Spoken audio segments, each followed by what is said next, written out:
Hello and welcome back to Best Love Films, the podcast that goes to bestlovefilms.com. We want to begin by acknowledging the many generations of Native Americans and indigenous people who stewarded this land beautifully before people like me showed up, and thank them, and hope to do something to not at least backslide on all the work they had. No worries. With me, as he's been throughout this awesome horror flecked season, is Mr. Kieran Edwards. Kieran, how are you today? All things considered and what may be or may not be going on in the world, I'm doing okay. So Right. that's, That stuff that's not going on is killing me. yeah, same here. When I was thinking about, all right, let me just quickly name the four to this week. We're going through this chronological list of the greatest 100 or 125 best horror films or most influential, as you well know. But as I was looking at this little group, we're going through them year by year. We just happened to be at like 61 to 63. And the four films we chose to watch for this week are The Innocents, Carnival of Souls, Whatever Happened to Baby Jane, and The Birds. One thing I was thinking about with this group of four is that I don't tell me what you think of this, Kieran. It's a very mournful group of four. It's a group that seems already haunted in a way that no group of four did. Haunted in a way that's genuine and not just like a bunch of tricks. That makes House of Haunted Hill sound like bad, but there's a difference. And I think Vincent Price would be the first to admit that there's a difference. There's something, these movies are like sad. Like there's a sadness, there's a tone of sadness in many ways. Almost The Birds is almost like the most cheerful of them, which is really saying something if it is. Yeah, that's a good point. It's interesting to think about it in those terms. There's definitely, especially if you, I think also the first film, we could talk a lot about And I the hope we do. different ways of interpreting the movie, of which there have been many Yes, throughout. thank you. And it's similar to, I think that's what's been going on also as well with all of these films too, is that there's throughout the years, all these films have garnered just various interpretations of their meanings behind them as well too. Love That's that. also unusual too. But So that's how we like it. Well, yeah, that makes me want to jump in soon on because if we're going to have any time for any interpretations, we're going to need to jump in. And some of these, the plots go, I could go on. I'm trying to cut things out. the other thing too is Go ahead. also two very important historical figures who later on would get their own biopics in the near future as well, or like in the 20th century. And all I have to say to that is free Toby Jones. Wow. Now we're talking. Yes. Now I like what you're doing here. Yeah. I was gonna get to feud and a couple of other things like meta. Yeah, should we get to feud? I don't know if we should, but Okay, you know what? Never mind. I Let's not. mean, we can talk about it, but yeah, Maybe briefly, only to say that yes, these are texts that people have definitely like gone over a couple times. I right. was looking, I mean, well, can we just jump into the first one? Certainly. Okay. I mean, I was looking at why did it take this long for people? I mean, there's no great explanation online for, hey, explain to me why Henry James wrote The Turn of the Screw last century and it took them 60 plus years to adapt it. There was a play of some kind like in the 50s, but it does feel like it should have. So The Innocence is based pretty somewhat closely on Somewhat, Henry yeah. James's novel, The Turn of the Screw. And it just seems like, geez, what were they waiting for? They were waiting for, I guess you could say, some sort of, I don't know, were they waiting for Balderston essentially to make an adaptation? Thank you. Were Or, they waiting for censors not to freak out when an adult kisses a 10-year-old yeah, about a baby? And I'm asking, I don't know. yeah, they had to, what we could say about that adaptation as well is that they did have to basically really spell out and go all in on one particular interpretation of the story because of Yes, that. So there because you of go. that, yeah, Yes, they had to really sell the possession angle essentially they in order did. for them to not to worry about any other sort of like ambiguities that would make us all very No, uncomfortable, let's just I say. agree with you, and yet I don't. I actually think and I don't know if it's Jack Clayton exactly or the performance of this of the kid. I guess his name is Martin Stevens, but I don't actually think he plays possessed that much. Yes, the script is definitely suggests it, and but you don't you I almost vibe that he could be just like the kid Miles could. I don't maybe I shouldn't be talking about the plot before we get into it, but like what he's not. There's, it's hardly Linda Blair in The Exorcist where the No, it's not. Yeah. no, it's not that. You're not. He's not Yeah. that clearly possessed, if you will. Well, also maybe they were. I think he had also that actor had played someone much more sinister as well a few years earlier in that film Village of the Damned. Ah, see, so Also, for this, yeah, so yeah.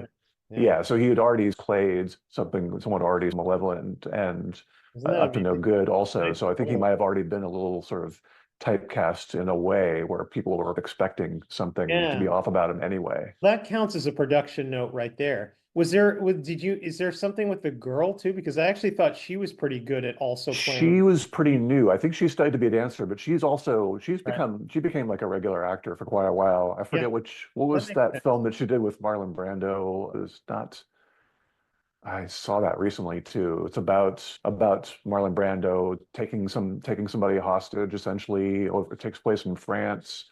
Huh. It's in the early 70s. Oh, okay. It's not Less Tango in Paris, but it's something else. No. It's like a Uh, regular sort of hostage type of thriller, and well, it's we got Marlon to, Brando in it. we're too busy to go down that road right now, but Yeah, but like I'm saying, she escalated right, also which is from she had a good. longer career in acting than I think Martin Stevens did, actually, It's ironically enough. one also feels that like Truman Capote's work might have, I don't know, been ready. Hugely. Basically, from what I understand, he basically did like he was had the last month essentially amount to essentially rewrite the script to a certain degree. I think John Mortimer had a pass on it for the dialogue before that, the guy who created Rumpole the Bailey, that particular great PBS series starring a particular character actor who's going to show up in another film about a possibly an evil child that we'll be talking about later.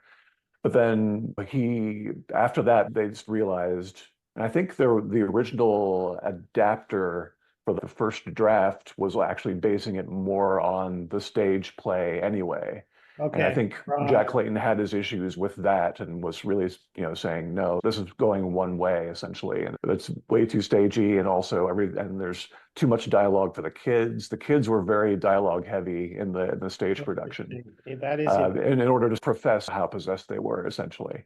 It was a sort of stage production where basically there were hands against the wall of possessed people attacking people, that Yeah. sort of kind of production. That Just kind. leave no subtlety behind, basically. Hmm. And although ironically enough, Harold Pinter directed an adaptation of it on Broadway back in the mid 80s. Interesting. And it starred Claire Bloom, who we'll be talking about in the next episode. And Yes. then also the girl was played by a young Sarah Jessica Parker. Wow. See, Yeah. wow. Yeah, wow. These are good polls. You know what? This is all better than what I had, so I love it. So, and I don't even want to bother. This is good stuff. Let me just throw quickly that this website has already had at least 3 films starring Deborah Kerr that came out before this, and I want to say that after she won her Oscar for From Here to Eternity, she really did star in projects that were at least a little risky at the time. One of them was Tea and Sympathy. It doesn't seem risky to us from here in the 21st century, but at the time, and they don't actually say how gay friendly, they don't say, hey, gay people are great, but it was representation for queer people that had never been seen before. And she was very cool to do that.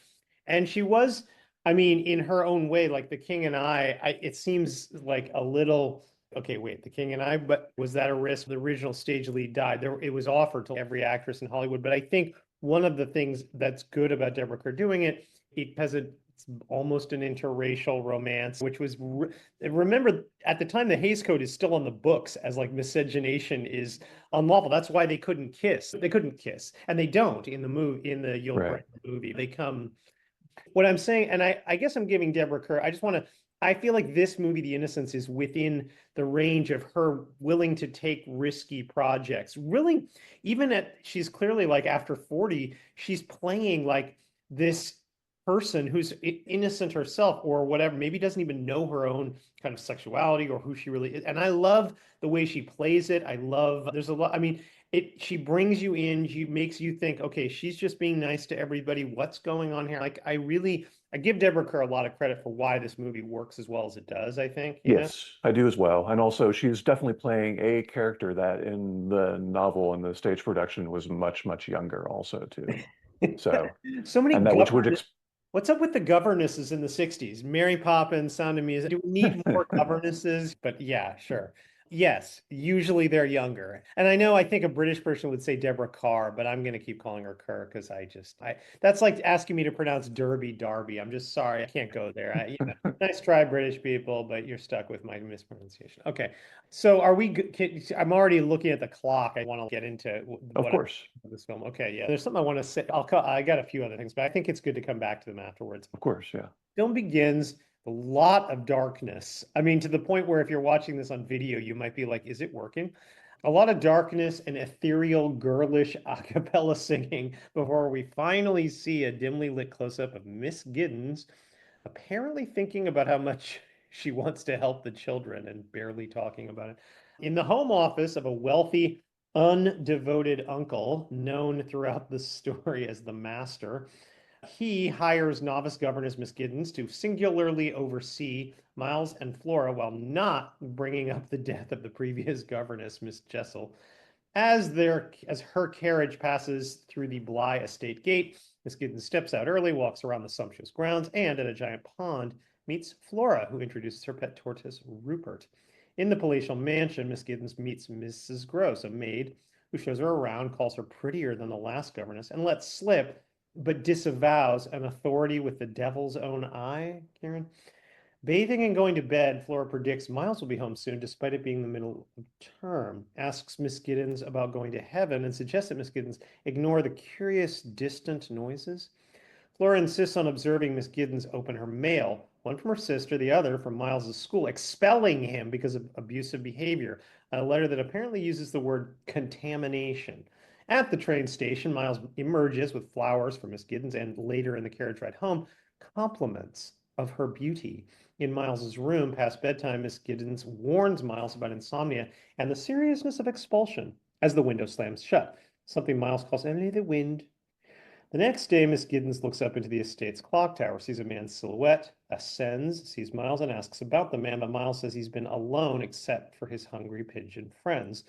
Soon Mrs. Gross confirms that there's no occupant Miss Giddens hasn't met. Just before Flora brings Miss Giddens to watch Miles recklessly ride his pony. That evening, during an indulgent game of hide and seek, Miss Giddens finds a music box, a cracked glass enclosed photo of one Peter Quint, and Miles's hands painfully around her neck until Flora turns up. When Miss Giddens takes her turn hiding, she sees Peter in the window reflection until it disappears. And Mrs. Gross appears to announce that Peter is dead. On a rainy day's indoor lessons, Flora's dissonant pencil squeals lead to escalating voices and Miss Giddens' suggestion they put away books and pretend it's Flora's birthday. So the kids cheerfully run to dress up. Mrs. Gross tells Miss Giddens a bit about Peter Quint's mysterious death and his being worshipped by Miles until they are interrupted by a royally costumed Flora and Miles, the latter of whom performs a death dirge. Let's get back to that performance of what that was.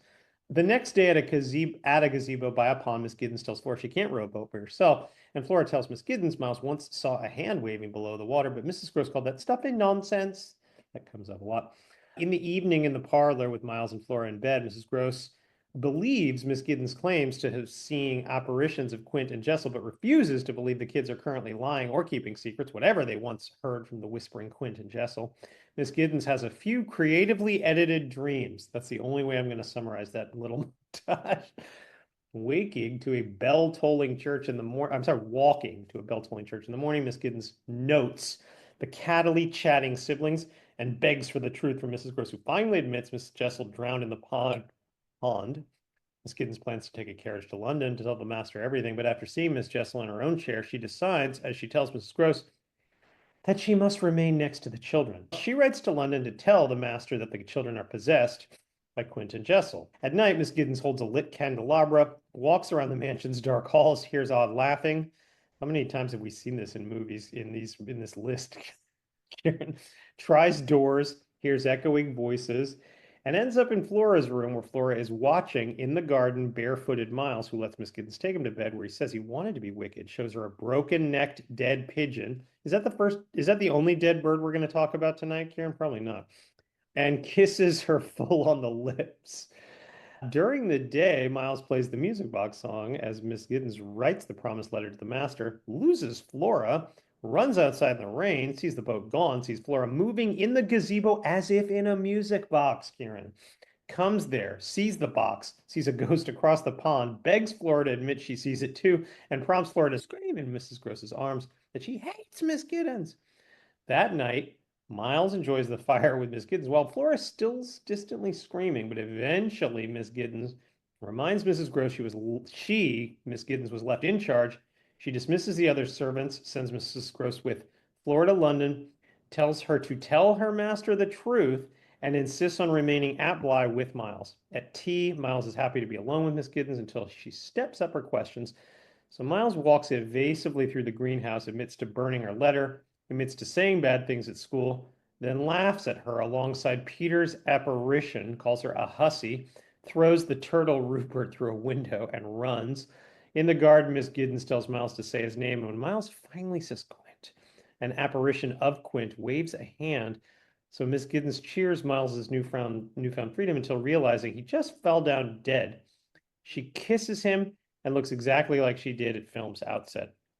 One quick thing I want, so that's the end of the summary. One thing I like a lot of movies, especially these days, they start with something at the very beginning, but then that's not the thing at the very end. It's usually something that's like the thing that begins Act 3 or something, like the flashback or whatever.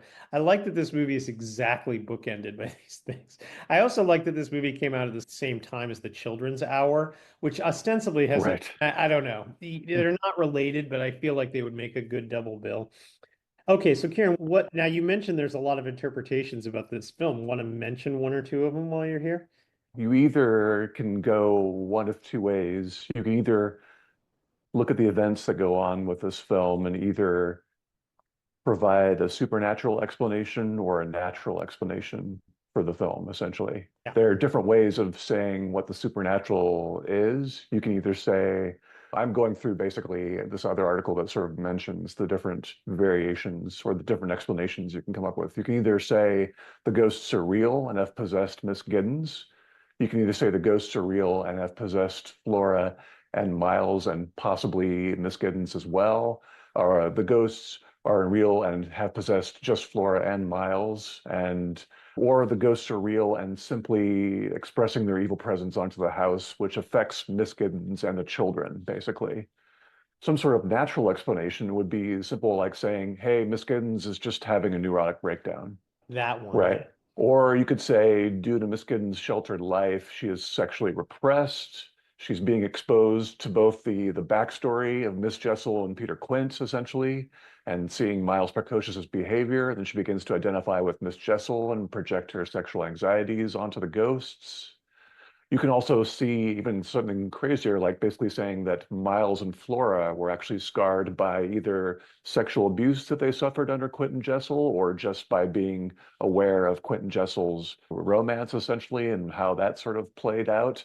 And possibly, depending on how they were traumatized by them, Miles and Flora may or may not have something to do with their deaths also. You could Yeah. also say there's everyone, basically, maybe everyone at Bly is basically protecting the secret of what really happened with Quentin Jessel, and they're just hiding the truth from Miss Giddens because of that. You can also see that basically you could also just say that the whole film, everything is being imagined by Miss Giddens as suggested by the opening and the closing shots, essentially, which is also basically saying, what you could say that the opening closing credits, she's like in prayer, basically saying, what have I just experienced? What have I done, essentially? Because what's going to happen? Is the master going to come back? What's Mrs. Gross going to tell the master as far as what is the truth that Mrs. Gross is going to tell the master when she goes to London? And will the master actually even dare to react or do anything or just behave the way he has been or he seems to have been throughout this whole guardianship he's been with his children, with his nephews, let's just say. Mm. So there's a lot of different avenues you can interpret with that. And I hadn't really considered all of those or didn't start to think about that until I saw this, I don't know, like about 5, 10 years ago, and I thought it was fine, but it didn't really affect me and make me really appreciate it all much more until I saw it just this time around for this particular podcast and made me want to.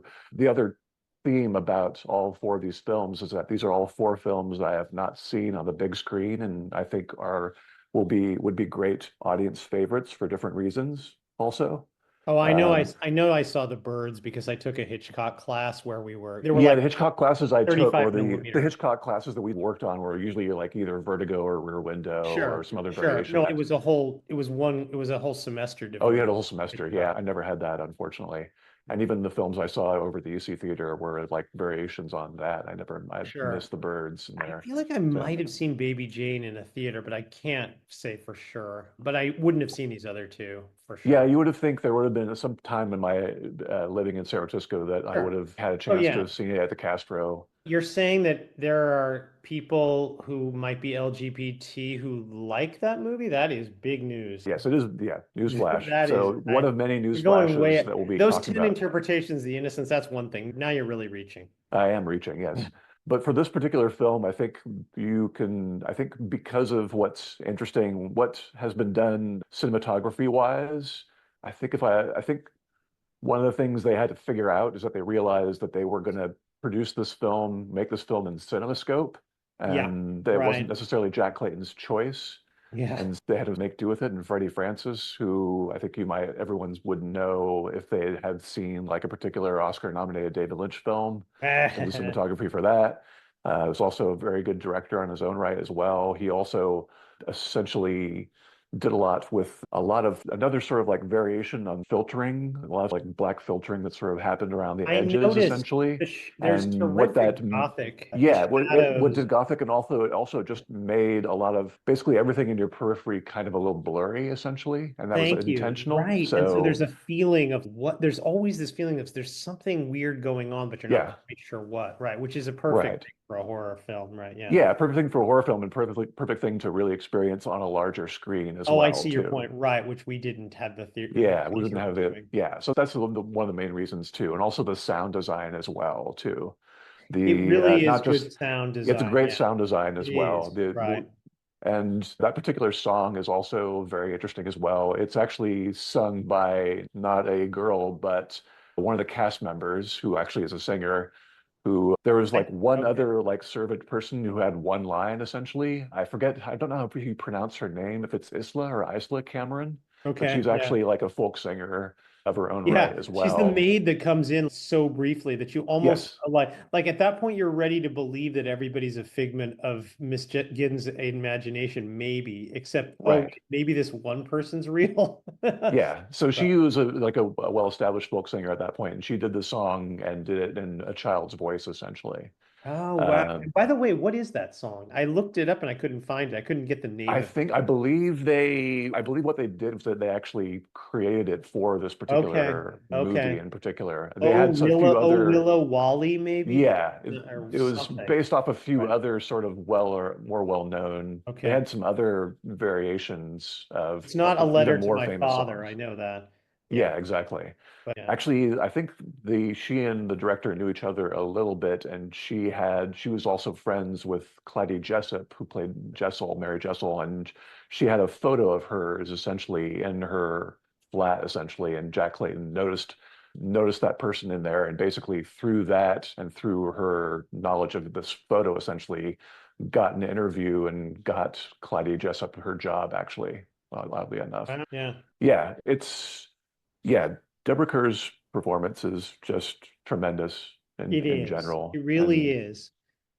There's so many good, you got to give this movie credit as being one of the early like children are possessed movies. We haven't yeah, really been talking about that subgenre. We're going to get there with The Omen and some other, right. obviously, I don't need to tell you the many, but this is good. This is, you have to think that when they were making a movie, I don't know what, Poltergeist or something, whatever amateur wrote that script probably went back and looked at this because you'd be like, okay, wait, how did they do? Because this is a Henry James story.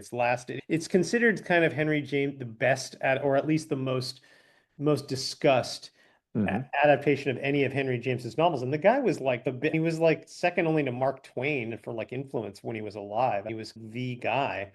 Yeah, so I don't Right. know. Yeah, there's so many good things about this. I love, by the way, I love a movie. I love everything you said. I know you said there were only two interpretations. I heard 10. And that's to me, that's Well, there's I love. two buckets of interpretations, Okay, two right. categories, either But I love supernatural those. or natural, Yeah, essentially. and Yeah. it So almost reminded me of you could almost make a case for going back to Night of the Demon that maybe John this could have all been in his head, maybe, or not the main character, but probably not. He's right. I mean, but this is different. I he's mean, a skeptic. Yeah, with that one, there are like a few other characters who at least seem to be believing him or trying to get him to believe yeah. essentially what he Whereas sees. there's a weird these days we'd call it almost like a sort of a Fight Clubby kind of thing where where she does it everything Miss Giddens is like saying and talking about it's like she's not quite fitting with all of them like you would in a dream almost like it gets Right. through your whole dream. I So think we'll be I talking a little bit about a certain Nicole Kidman movie later on yep that kind of is yep a little bit like yep this, but also yep. has a little bit in common with the second film that we're going to be talking about, Don't oddly other me, enough. man. So, Sorry.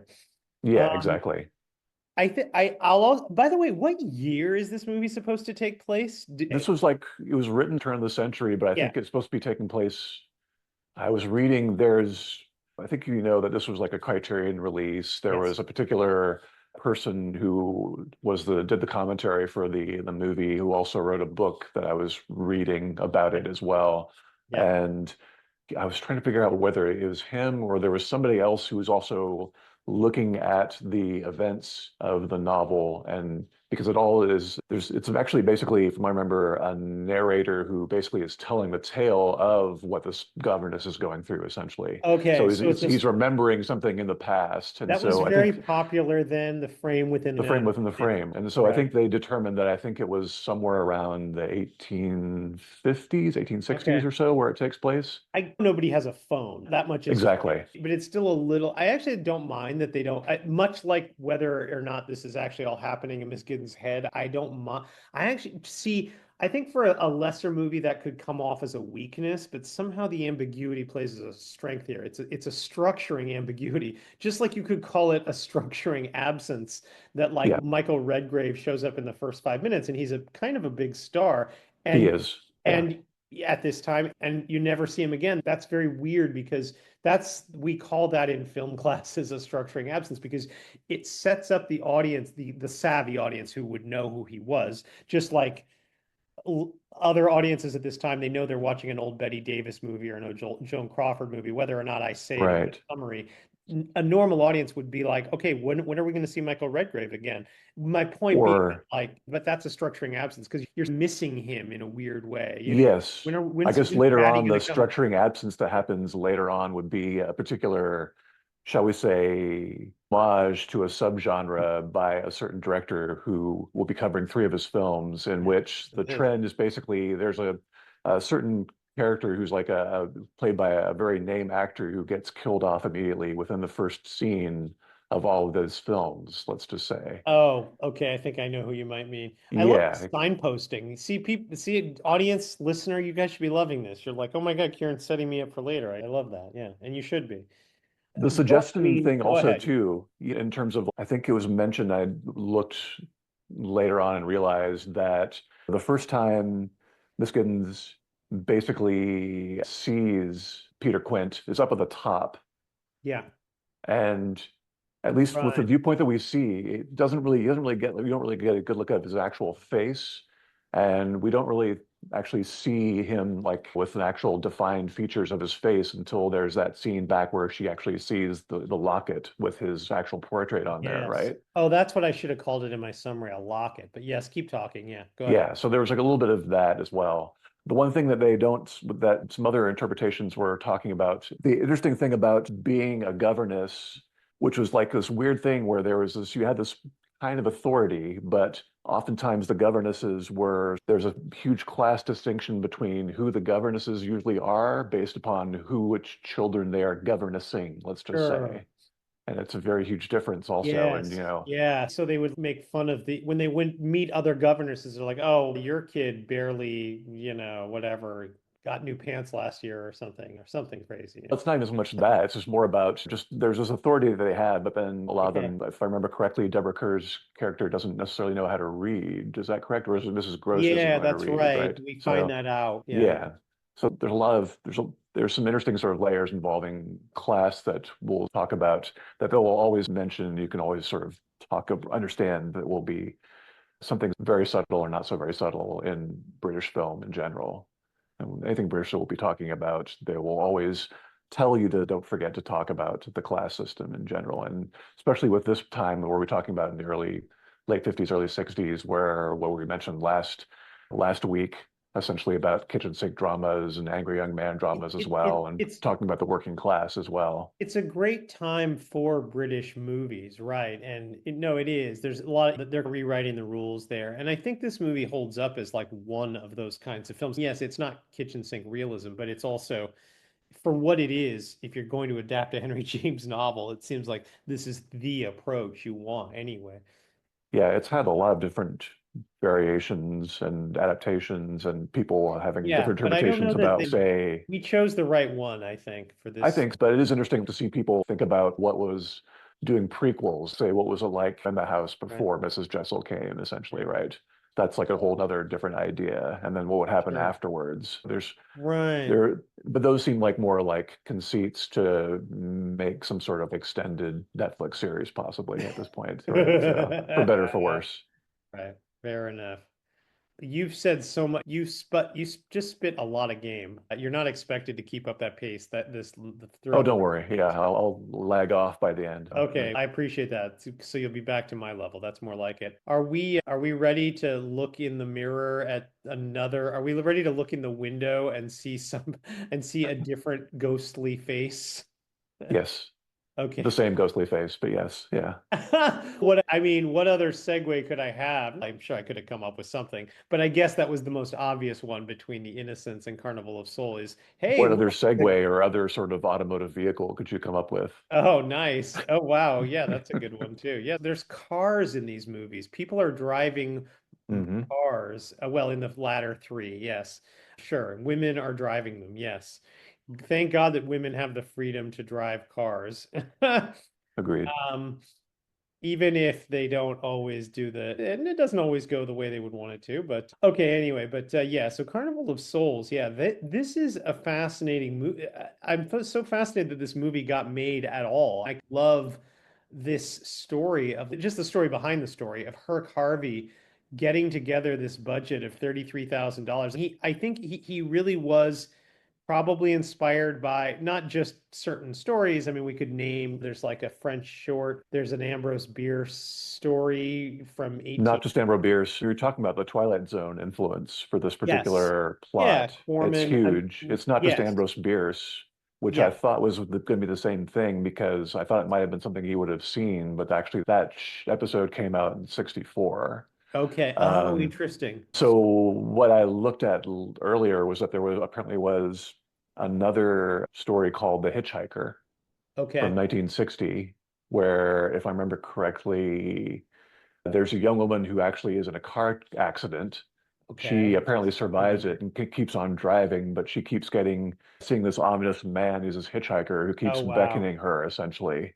Okay. And all this happens, and by the end of the episode, she basically goes off the road and makes a phone call home, and then she gets told that her mother can't come to the phone right now. Their mother can't come to the phone because she has suffered a nervous breakdown after the death of her daughter. Uh, So okay, in that case, this is very derivative, and maybe he was also deriving having a face in the window all the time from the. it was also just happenstance of just driving across country essentially past Salt Lake City and seeing that Saltaire abandoned spot essentially. And Sure. never underestimate the how, especially with horror and other sorts of genre films, of just having a sort of like a one particular location where you can set up shop in essentially Yep. as being, especially if you don't have much money and using your ingenuity to create a film out of an interesting place.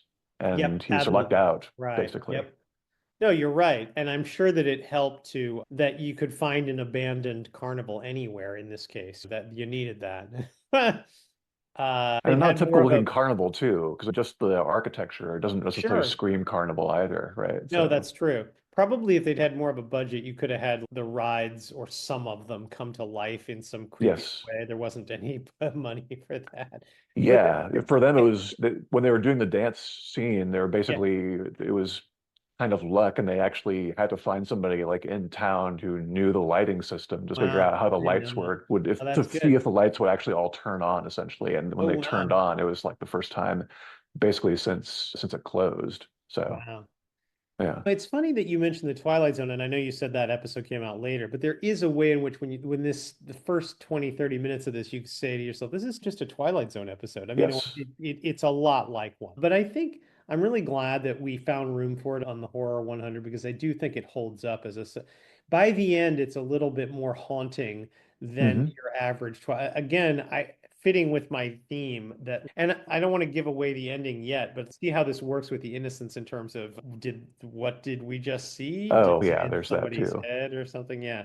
But you're spitting so much game and telling so many good things about the production. Did you want to add anything else about, I don't know, Nothing more our about viewers? the reduction necessarily. There's just basically one actual theoretically working real actor and playing the main character essentially who came in And he from New and well, and York. this was like her first film, or she'd This trained is with like Lee Strasberg or something. But right, yes, she and trained then with Lee this was Strasberg and then right. she got this and I think her lecherous neighbor, let's just call him. That's basically what he is. I think he was doing graduates.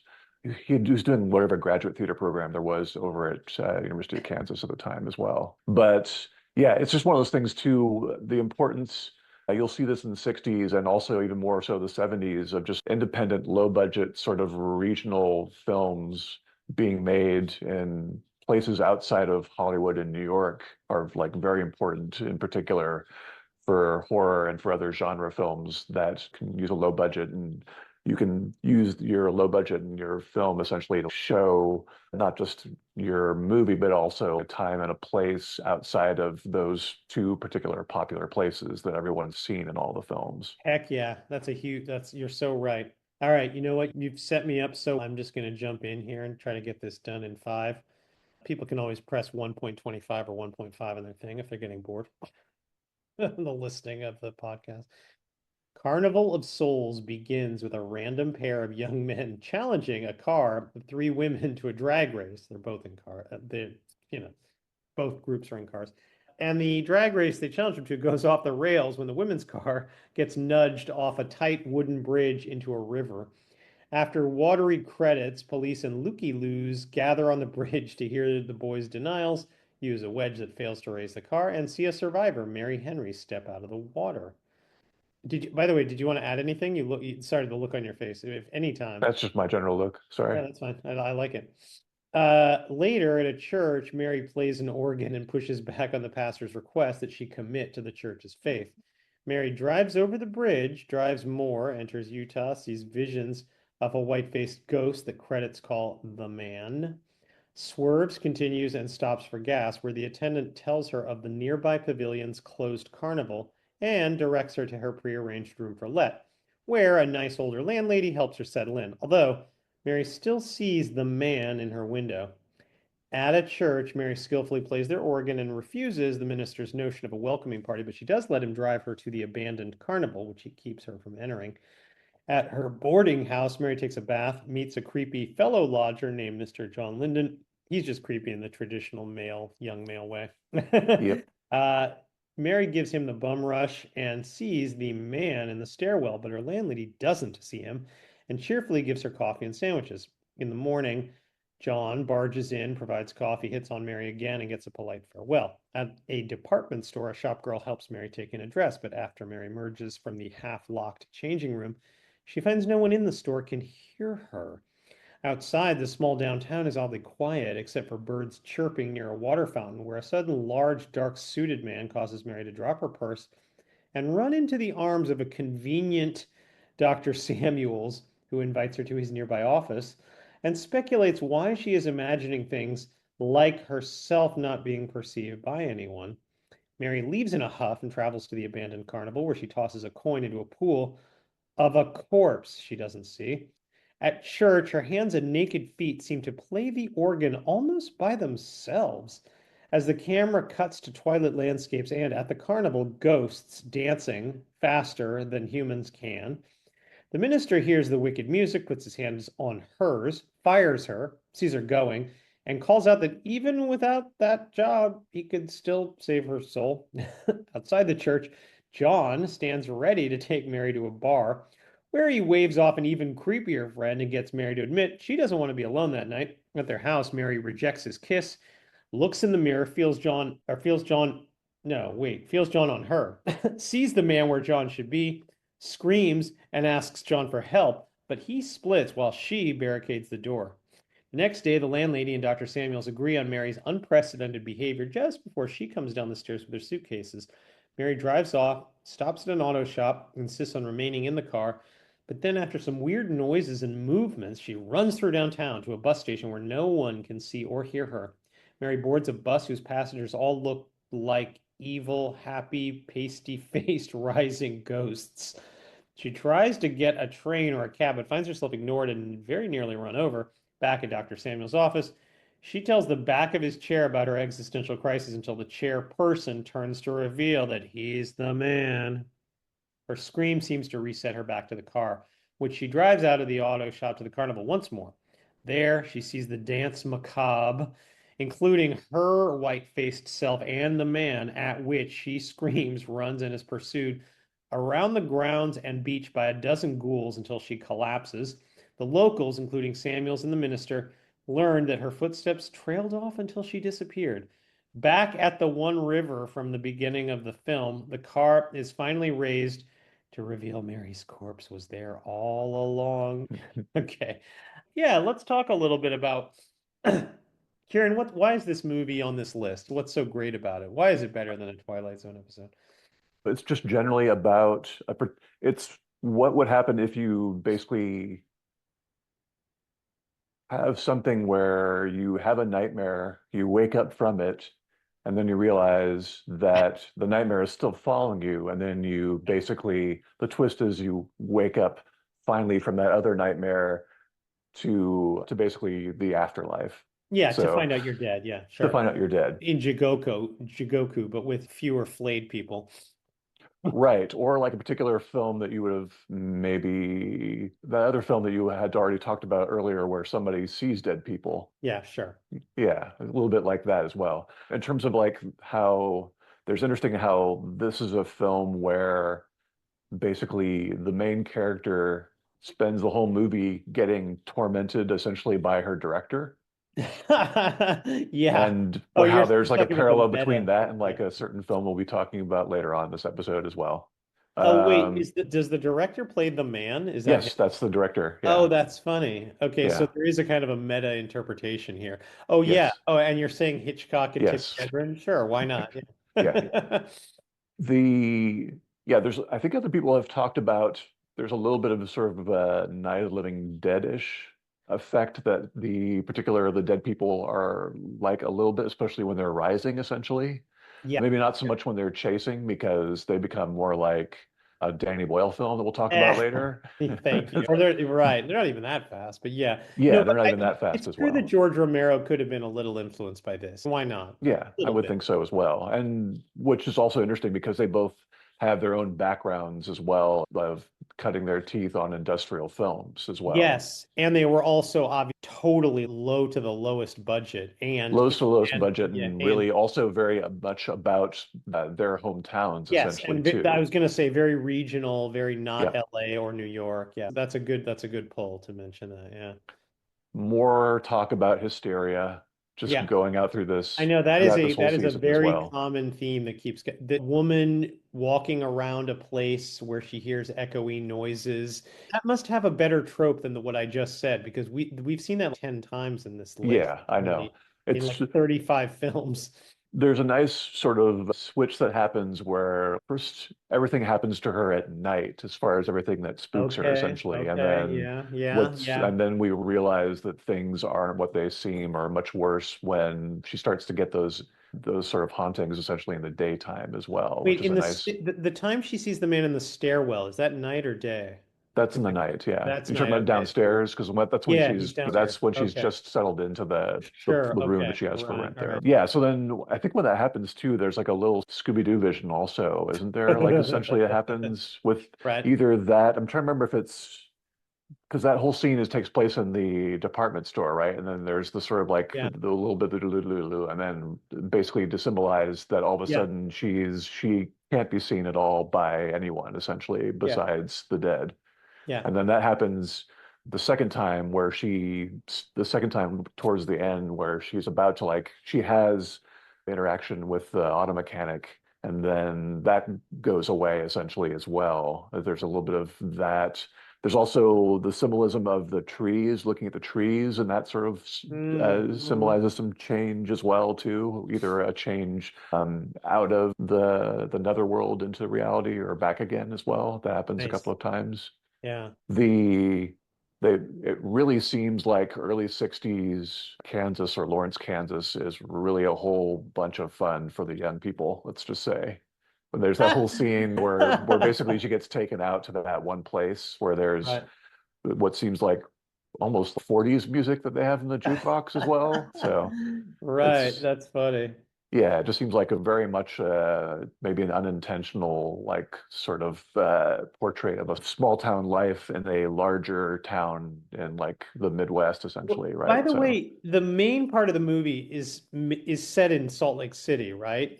Is it? yes, I didn't catch. I know she entered Utah, she but went to I Utah. I don't know if it's Salt Lake City specifically. right. They don't really say No, they they just say don't. this church in Utah. Yeah, So and it's not even a Mormon church, which is weird, right. or not avowedly. And it's, I don't know, I didn't think it needed to be Salt Lake City. I was looking at a summary and I was like, why does it have to? It could just be Provo. It could be several different places in Utah. It almost makes the downtown is so small that I felt like even in the 60s, Salt Lake City was probably not quite that small. Like, Yeah, if it really was Salt Lake, I guess I should have looked at it to see if it was specifically was supposed to be Salt Lake or just in Utah I think it proper. just filmed I think they somewhere. were just saying that because of how close they were, Right. maybe thinking that other people would have known about that Sure. pavilion, and we're just thinking of the geography of where they would have been in Yep. I think that's relations to absolutely that. right. Yep. Sure. So, Yeah. yeah, but the acting for is mostly pretty solid also It too. is. You think Agree. about Especially for low budge. This is really, yeah.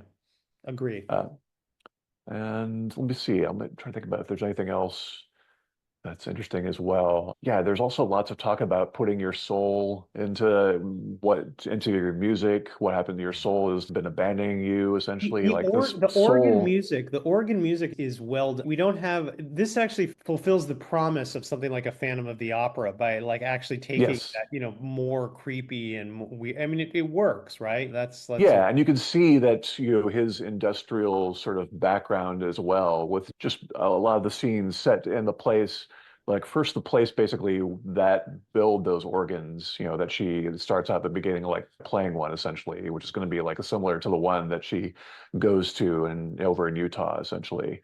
But you could see it also could be diverted off into a 20-minute movie about that particular place that makes those organs, essentially. And that the sure. director probably would have done something like that as well. You could put in a religious interpretation anyway of the fact that her name's Mary and the guy hitting on Right. her is named John. If you wanted, you could do something with that. Just throwing that out there. Right. And I think what happened was even more background that apparently there was an 84-minute cut that would have been a little more interesting, but basically there was a particular reel that got overexposed, and Mm, so that mhm, got destroyed. So basically mm. during that, it's supposed to take place just before the actual dance happens. So it Okay. would have been a long shot in the evening, basically over Oh wow. in Salt Lake, basically over in there's a lake where apparently all these pilings are like salt pilings that are out of the water. Apparently, there are a bunch of them essentially, and they would put a lot of those same people that were in the dance, basically in dark costumes behind the pilings, and then on cue, they were supposed to be like moving with the pilings towards the camera essentially, and moving towards basically the pavilion essentially. So there would be like a sort of a coming out of the water of those zombies essentially Oh coming wow. towards, and how they would come to the into the pavilion and then start their dance. So that was supposed to be something that the director was miffed, let's just say, that got lost essentially. Okay. Other things got miffed as well. Like this film got in public domain by accident as well for a long time. Oh, Speaking of interesting. other Night of the Living Dead parallels too. And I think they were eventually able to buy back the film back in the 80s, I think, as well. But Interesting, for it was in interesting. public domain Didn't for know a that. while, unfortunately. Because I I can, think yeah, their go ahead, company, sorry. like the company that they had, financing, like basically it was a fly-by-night company where the That'll producer like happen, yeah. hightailed off to Europe with the money essentially. Ah, So God, I guess Harvey shot this thing with an Ariflex camera. He got a lot out of yes, that Ariflex. I'm yes, he sorry, but did. that's like it's impressive. It really is. And I read him saying he was going for the look of Ingmar Bergman and the feel of Jean Cocteau. And I think that's, you know Mm, what, even if he didn't 100% get there, that's so great for a young sort of whatever inexperienced low budget filmmaker to be trying for that. And I do think he got a lot of the way there anyway. I think he really did. agreed. I think it does feel, when I say it's haunted, that's what I mean. Like a Bergman movie or like a Cocteau, there's something you just feel that things are not right here anyway. I guess the reveal, you almost don't need the big reveal in the final shot. It's fine to have it, but you knew from the get-go because of just a vibe that it's nothing in the script. It's just all subtext that this can't be going well for her. There's something very wrong with her life here. It also parallels another Hitchcock film with another sort of ending of a car being lifted out of a body of water as Brother, well which at had the come ending. out maybe 2 years before. Okay, sure. Well, Yeah, let's face it, exactly. that was big at the time. And there's a useless doctor, psychiatrist, much of it. Right. That we get a Yeah. lot of that around these. And in the next movie too, there's another useless doctor. Apparently, oh no, don't come. Oh, okay, I won't. Sure. There was just a big cry for help. No, I'm no reason to swing by. Sure. Yeah, no. Yeah, not a good time to be the Freudian in the room or whatever, or the No, doctor. but he's going to be with us for probably most of the season, for better or for worse. So, Yes. No, there's a lot of good things about Carnival of Souls. I think it's a gem. I look at this as a kind of a gem that not everybody has discovered, but it's really something. Especially, I think you're right, for all the people who love Night of the Living Dead, if they haven't seen this, they owe it to themselves in some ways to see like what was possible on this in this same kind of vein before that. By the way, Romero does all kinds of other great things that this movie does not do. I'm thinking of 10 different shots in Night of the Living Dead that I love that aren't even that nothing in Carnival of Souls is like that. Nonetheless, I still think Souls is really special. Yeah. yeah. Um, Yeah.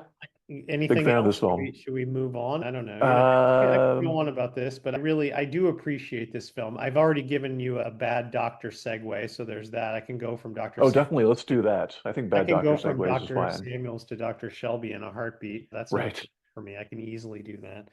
We're moving from like absolute low budget to absolutely not low budget to an absolute Hollywood property. That's the only way this movie could have been made with two former big stars. So I guess this had been a property that had been around for a little while. It wasn't like a brand new idea for a. Okay, so the novel. No, wait, I'm going Novel was back. pretty new, actually, It from was pretty 1960. new. Yeah, So, I'm sorry.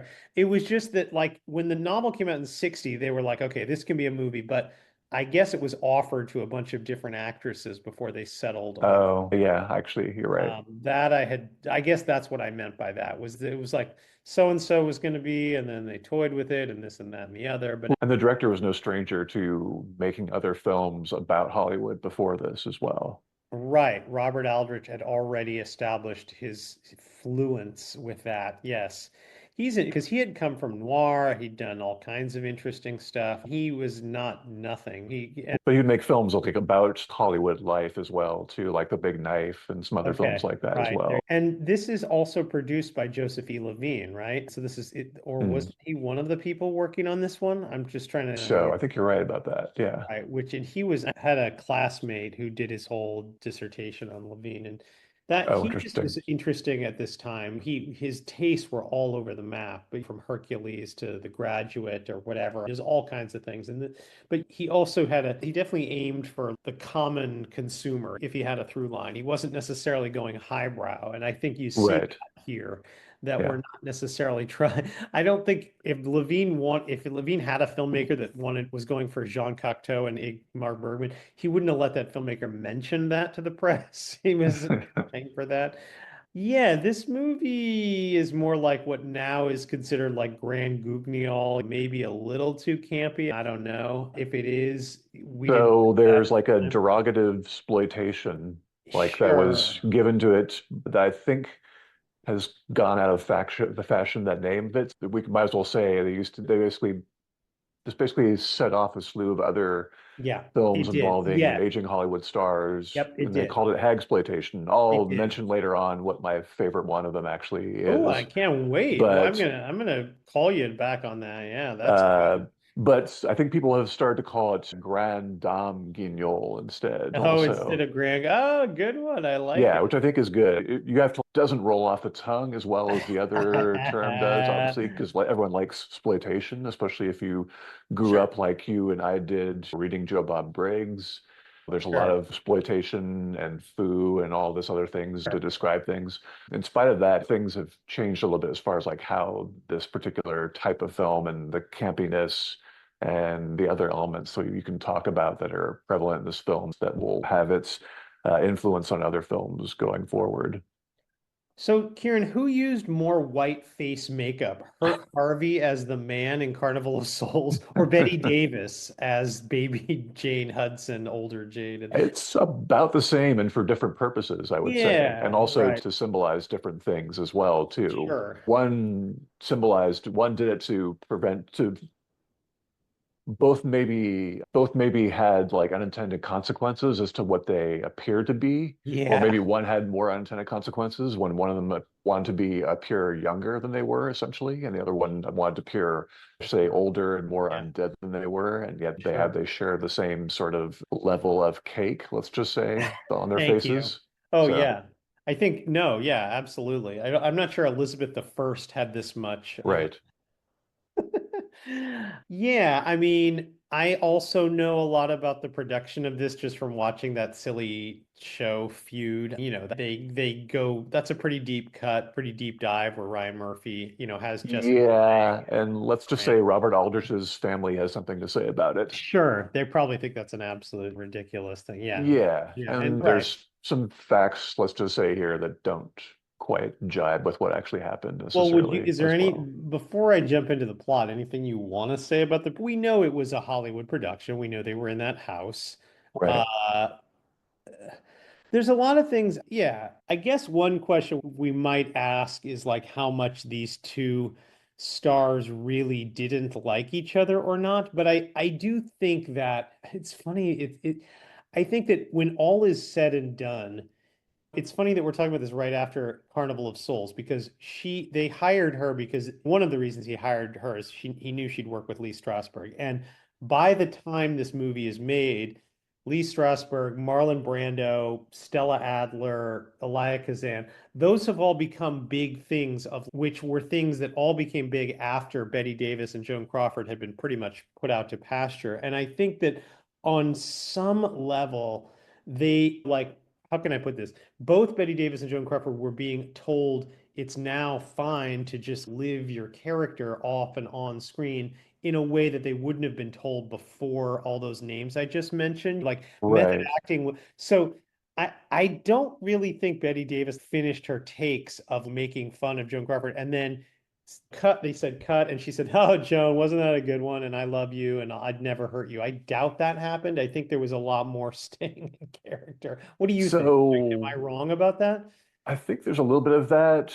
So a few things to think about. I was trying to remember like what was going on in Betty Davis's life when she took this role. Because I know in Joan Crawford's life, she had a husband who passed away either a year or two earlier, if I remember correctly, Mhm. who she was retired and supposedly living with him as well. Cared if she And was ever in a movie again. Whereas yeah, Davis had been still making movies. She was, yeah, you think if you don't really know a lot of Betty Davis movies, you think, oh, she, after All About Eve, there was nothing for 12 years. No, she actually was like in a movie every year. she was very steady about it, where Right. Joan was out of it for a while. And then basically the husband who passed away, essentially, if I remember correctly, the money that she was supposed to have, I think he was also some sort of executive, I thought, with Pepsi, or there was something involving Pepsi Cola. Like she was very big, like a very big sort of plugger of Pepsi Cola, where basically she had to end up becoming like a board member for PepsiCo in order to Interesting. get a salary, essentially. Because she basically didn't, she had a lot of upkeep as well, because she had apartment in New York, a home or two in LA, had kids, and then the way her husband died left her essentially with like much less to no money than she expected that she would have through his passing, Am I hearing essentially. you say that there are certain meta aspects to this screenplay? Possibly as well, yeah. So it's interesting is she was already at that point making some other like cameos and supporting roles, which was like just a big step for her to go from retiring from acting to Okay. going back and not even coming back as if nothing had ever happened. And all of a sudden she'd go back to being a leading person as well. So she had to face that as well. And so that was going on by the time this sort of came upon her essentially. As far as the conflict between the two, I think more hay could be made about whether that sort of conflict happened because of, if I remember correctly, had to do something with the Oscars, if I remember correctly, because Oh, right. The there feud, was something they make a involving, big deal about that in Feud, whether or not it's yeah, yeah. I think from what I've read as well, that seemed to be a particular thing that they had a was sore an point issue. about that, sure. Yeah, I'm sure there was some kind of rivalry, much like with, say, Taylor Swift and Katy Perry. I don't think it was completely made up. I think there right. is something there.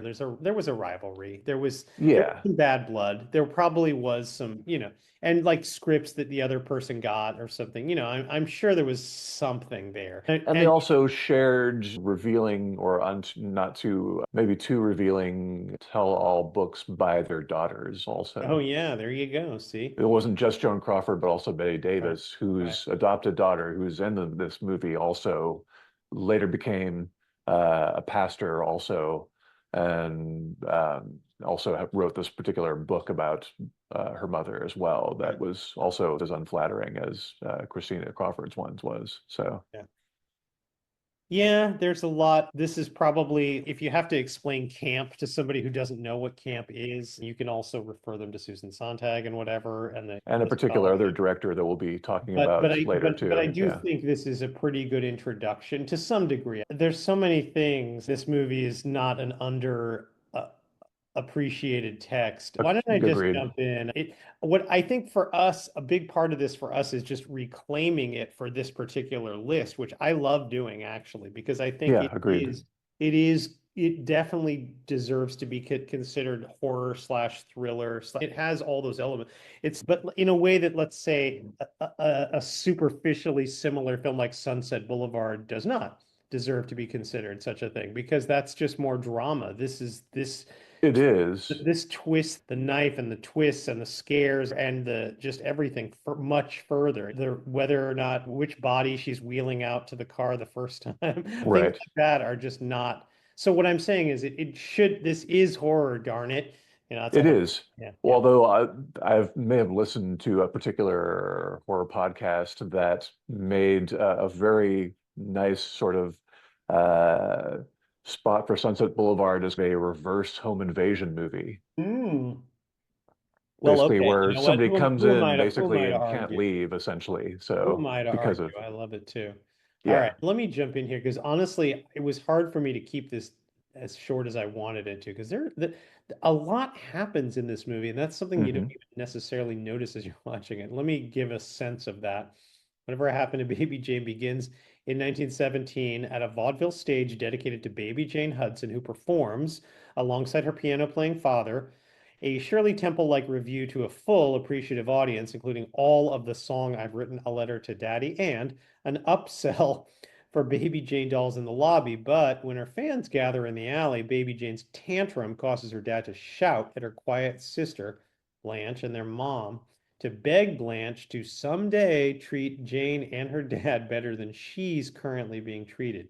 In 1935, in a screening room, two Hollywood producers cringe while watching adult Baby Jane act, walk through the lot, and exposition dump to us about how number one star Blanche Hudson should stop helping her no talent sister Jane with work and their new house. At night, at a closed estate gate. A female driver uses her car to hit another woman, causing a scream, a broken gate, and a broken baby Jane doll out of whose head the title credit emerges, Kieran. In the modern day, Mrs. Bates and her daughter watch a TV broadcast of an old Blanche Hudson movie, and the younger Bates wonders why they only see neighbor Jane, repeating the gossip that Jane once handicapped her own sister. The current wheelchair-bound Blanche also watches her old movie, audibly lamenting how it was edited, until Jane walks up the stairs, shuts off her sister's TV, and calls her an idiot for watching herself. Mrs. Bates brings congratulatory flowers at the new TV success and a request to see Blanche, but Jane at the door says Blanche can't see visitors, closes the door, and throws the flowers away. At Blanche's buzzer, Jane brings her sister's breakfast tray, but Blanche only wanted to hear about the door, and when she's happy to hear of Mrs. Bates' appreciation, Jane makes fun of Blanche and takes her birdcage out of the room for a cleaning. Their maid, Elvira, arrives, shows Blanche fan mail that Jane opened just before Jane returns, reports that the bird flew away, apologizes, and leaves. Elvira tells Blanche Jane got rid of the bird, that her sickness has worsened, and pleads with her to call the doctor, which Blanche reluctantly agrees to do. Downstairs, Jane calls a pharmacy, learns of a cutoff, pretends to be her sister, restores things, and orders a whole lot of alcohol, Kieran. Later, in a darkened living room next to her old doll and the piano, curlier-haired Jane performs her standards until she gets to a line about being young, sees herself in the face. She ain't young anymore, and she screams. With the phone non-functional, Blanche is buzzing and brings Jane up with a lid-covered lunch, but Blanche decides to tell Jane their friend Bert wants to sell the house, a notion Jane refutes by calling Blanche a liar who wants to sell the house and put Jane away somewhere. Jane unplugs Blanche's phone, and as she leaves with it, reminds Blanche to eat her lunch, which turns out to be her dead bird. While Jane leaves the house to place a personal ad with clerks who have no idea who baby Jane Hudson ever was, Blanche yells out her window to a garden tending Mrs. Bates, who can't hear her over her modern music. Blanche writes a note, including a warning not to show it to Jane, crumples it up and throws it, but Jane returns from her errand, tells off Mrs. Bates, and reads the note. During the next meal exchange, when Jane says Blanche will never sell or leave the house, Blanche reminds Jane of the accident and what couldn't happen if she weren't in the chair, and Jane responds, "But you are in that chair, Blanche." Blanche suggests more help, but Jane rejects. Elvira and Dr. Shelby hands Blanche the incriminating note, leaves a risky-looking meal, and departs while taunting that she's not the one who needs the doctor.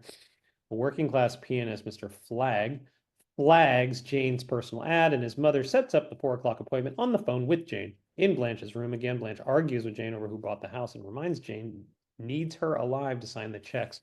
Jane pays and dismisses Elvira for the week, soon telling Blanche she can't give her breakfast because she neurotically didn't eat her dinner. But when Jane brings a famished Blanche lunch, Blanche opens the lid to see a rat and spins her chair in horror. Edwin Flagg rings the door. Oh, while Jane is laughing next door, cackling, really. Edwin Flagg rings the doorbell, fakes an English accent, accepts tea, and pretends to know who baby Jane Hudson was. Jane explains her plans to revive her act, walks upstairs to rip out Blanche's buzzer, claims her sister kept her from having friends, posits that Blanche wants to fill her new friend's head with lies, and slaps Blanche in the gothically lit living room. Oh yeah, we got some gothic things happening in this episode. Jane performs all of I've Written a Letter to Daddy, just what you were hoping to hear one more time in full. Edwin shared in a movie that's longer than 2 hours.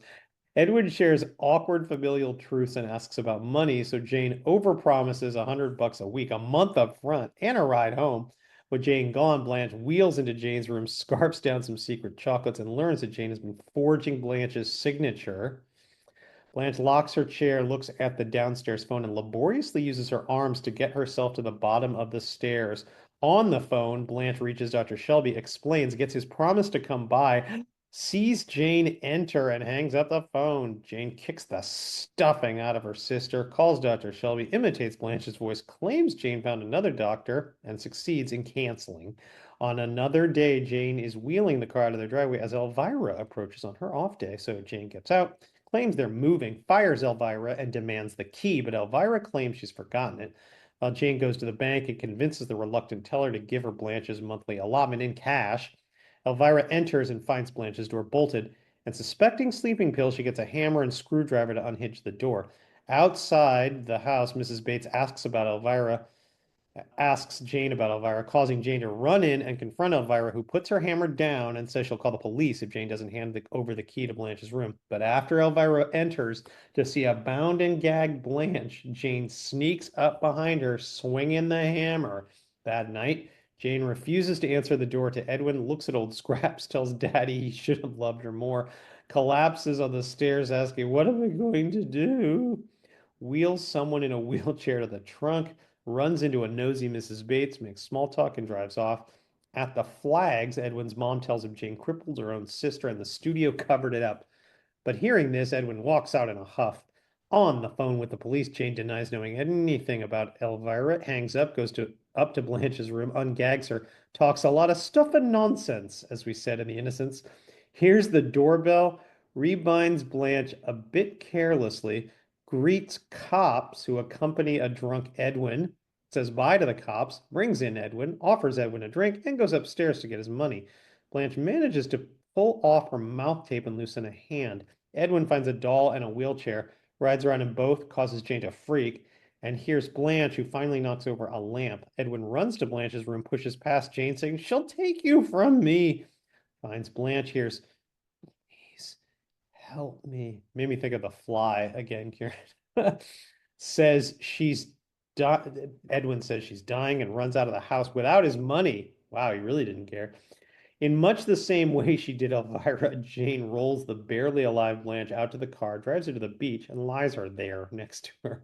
In daylight, at a beach food stand, a newspaper blares the headline about finding Elvira's body as a stranger tips cops about Jane's nearby car, while a few yards away, little known to these cops, a dying Blanche tells Jane that on that fateful night, she crippled herself because she was so angry with a drunk Jane that she almost drove the car into her, but swerved at the last moment and broke her own spine. Jane says, yeah. You mean all this time we could have been friends? Wait, that's a terrible imitation. My New Yorker thing was better. You mean all this time we could have been friends? Walks to that beach stand, obtains two ice creams without paying, gets approached by the two cops asking after Blanche, attracts dozens of beachgoers, does a little dance for them while the cops run to Blanche. Okay, that was my by far my longest summary. On the other hand, I think this is by far the longest film we've had to I think you're right. Yeah. there's a lot, as you well know, here where to begin. But I'm just happy it's here, more or less, because I do think Yeah. this set a certain tone and pace and established things that even major stars could do, which I think is great. So go ahead. What's your Yeah, agreed. It's very unusual. I guess you could argue, why do these great older stars who happen to be women have to be in such competition with one another? I Sure. suppose that could be something I Well, suppose they you don't could. have to be. There's other movies, but There these are are other movies about there's that. one Yeah. these movies hold up so well though. Yeah, they do. Also, just because they share a dynamic and they talk about something that is always going to be pressing for as long as there are going to be like movies and television, and that is, what do we do with the children actors Yeah. in this case, essentially when they age out, and what happens to them when they age out not gracefully. This is such the cautionary tale, more even in some ways more than Sunset Boulevard. I don't know. I listen to the podcast and Jason Bateman is one of the three hosts, and he's always talking about the child actor curse. Anytime they Hmm. get somebody like Natalie Portman or Kieran Culkin, Right. they can't wait to be like, "Oh my God, but didn't you think as a child actor that your life was going to be like Baby Jane or whatever?" Yeah, exactly. That shadow has been cast. Yeah, it was already there, but this movie crystallized it so well. It certainly did. Yeah. I think they always had talked about I'm trying to think about if there are other sort of equivalents to Shirley Temple that we don't think about as like But ones who Shirley like had Temple their is moments. she's a success story. She Yeah, went that's what I on to mean. be I'm like a just wondering if UN there were like ambassador, other like Shirley right? Temple like Who are the knockoffs. ones that got destroyed by Hollywood? Yeah, it feels like there that Yeah. was more prevalent. And I think it was more pressed upon. I'm trying to think about when there's at least one like child actress from one of the TV shows in the 50s who had some issues in the 60s. And I'm trying to Sure. remember if that was had already happened at this point or I not. doubt it. That's a little early. I It's mean, a unless, little early, yeah, but there was, I but yeah, mean, TV was really, right. obviously the film industry was concerned about TV and its popularity. In the 50s, there was just an awful lot of television going on as well at that Check time. on the So original Little Rascals because they were stars in the 20s, and I'm gonna guess they didn't all have like incredibly successful adulthoods, but maybe I'm yeah, that's a good point as well. So yeah, both of them are, there's a nice plot switch as well when you see that the jealousy that was going on currently with Jane was already going on the whole time with Blanche yeah. from the beginning, and you saw that anyway from the beginning scene with how Blanche was viewing baby Jane in Yeah. the opening scene, essentially, right? It So that really would, is it's an excellent twist ending, I gotta say. This is another innovation. Not that, not, but I really do like that they flip. It's one thing to have a twist like Dead of Night where you're, or where, well, not maybe Dead of Night's not a good example, but I'm more thinking of the one House on Haunted Hill where there's one of the five people, but you don't know which one is going to be like really the killer who right. in price will turn the tables on. This is different. This is like been a two-hander the whole time, and Hmm. you flip it at the very end. That actually works really well for me. Although my one tiny thing about it is I wonder how much each of these actresses gave thought to playing the other role. I because it's funny because I almost think Betty Davis chose as the somewhat bigger star. If she could choose a role, she'd rather choose the one who, in the end, is actually the one who's been wronged, even though you don't Mm, really think that for quite a while. I think right. that Yeah, that is is interesting. that's solid. But then she's so dark, she's so down the road of being a psychopath before that that it's almost Yeah. it doesn't matter. Nothing could redeem her at that point. Exactly. Yeah, I think Joan did. I think she was looking at the script and really, I think she really wanted to play Blanche, if I remember correctly. Okay. So, She's great at, I mean, for the first hour, you're like, wow, look at how graceful she is for a person who for a person who ended her film career, who was always shit to her. She's so graceful. She's like Mother Teresa. You're like, how is this even possible? And then it's explained. So yeah, I think exactly.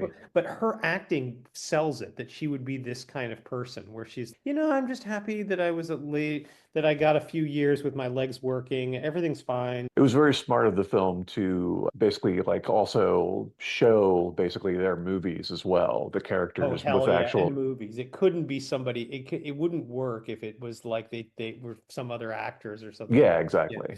it's a meta text, but it totally works. And honestly, a pioneering one too. That's another. Hmm. That's one more thing besides the things you've already mentioned. What were Right. you were gonna say? What your favorite influence of the hagsploitation? Please, I can't Oh, there was remember. this other film that actually was given to Joan Crawford to do, but she decided not to do it from 64 called Lady in a Cage.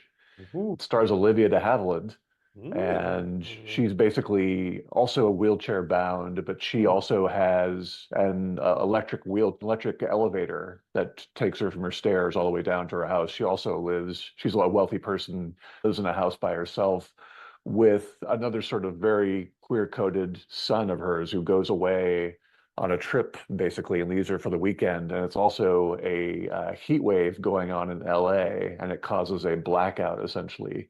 And then the blackout happens in the middle of the day for her while she's in her wheelchair trying to go downstairs essentially. Yeah. And so she gets stuck there and through various different Don't circumstances don't find tell us the herself ending. under siege by a bunch of criminals led by a very young James Caan. And Wow. so yeah, it's a really tremendous film. It's a little sleazy, let's just say, as well. And there's a lot.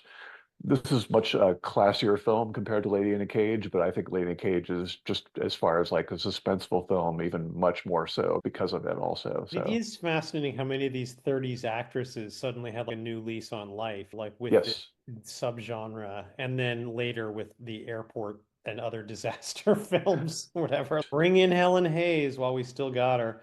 exactly. Yeah. Yeah, we never talked about how would you consider Edwin Flagg kind of queer coded as well? I don't, there is so Living with much his mother queer literature about basically this film. I and being a mean, middle-aged yes, man living with yeah, the overbearing mother, the nothing else. Yeah, yeah. the Because I willingness did to a long time flirt ago with see there was the that TV movie version of Baby Jane with the two red graves, okay. I with haven't Vanessa seen and that Linda actually. Redgrave. Yeah, And I know so about it, but the Edwin Flagg role was played by John Glover, okay, right, and he's much more out essentially in sure. this movie because of that. And I was wondering if he did that Yeah, as a sort of reaction to what it was right. like in I the think original Baby that Jane. there are definitely queer scholars who have read him that way, among Yeah. other queer subtexts and texts that have to do with this movie. There's this Yes. just this is the mother lode. It's the Rosetta Stone. It's maybe second only to the Wizard of Oz as a beloved object of classical Hollywood. Not that this is exactly classical Hollywood, but like kind of It's adjacent. about classical Hollywood. Well, it's It about is, well, classical kind of. Hollywood in a way. Yeah. It's Sure. about what happens when classical Hollywood grows old, let's Which is say. great. And So by the way, we shouldn't leave that subject to only our queer friends. We should all be asking what happens when when these people like age out of our lives and wind up exactly. in houses and can't get anybody to get them their pills or whatever it is. Right. Yeah, it's a funny thing. They call this campy acting, and I'm not saying it isn't, but I don't know. While I watch it, I'm just enjoying the performances. I don't think of it as particularly over the top. I just think Betty Davis is playing a person who has just, mental illness. She supposed to play it down? She's supposed to be somebody who's still living in the past. Of And you course, can also argue that a lot of their movies that they were playing in the 30s in particular were could possibly be as bold and big as what was thank going on you. in the 60s, Yep, in part because of just how stagey things were, and sure. also technology being as it was, how sound was still a relatively new element in films as well. They were still trying to figure out how to make that work as well and be heard properly as well. Yep, great point.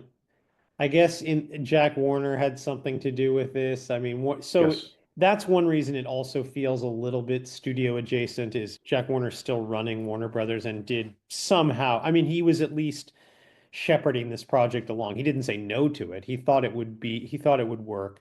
I do think that's a sign of, I don't know what. I can't imagine them making this like Warner Brothers really making it like 10, 15 years before, maybe only if Hitchcock was attached, I think Mm. then. But other Yeah. than that, I don't think they would have. I feel like you had to, and this shows you by the time of this after Psycho, after Twilight Zone, after a few other things. What I'm getting at is one of the stories we're telling right now, Kieran, throughout this 100 episode season is the mainstreaming of horror or the expanding of the lens. And I think this is the key text for that in some ways. And it's also while we're also getting to a certain point where the studios are collapsing in a way, or as far as they're collapsing There's that with their too. influence, Right. right? They're also trying to figure out, similar to what the aged stars in this film are trying to figure out, is what in the world are the other young kids into these days, Sure. essentially. Right? And you can see that by like just a little bit of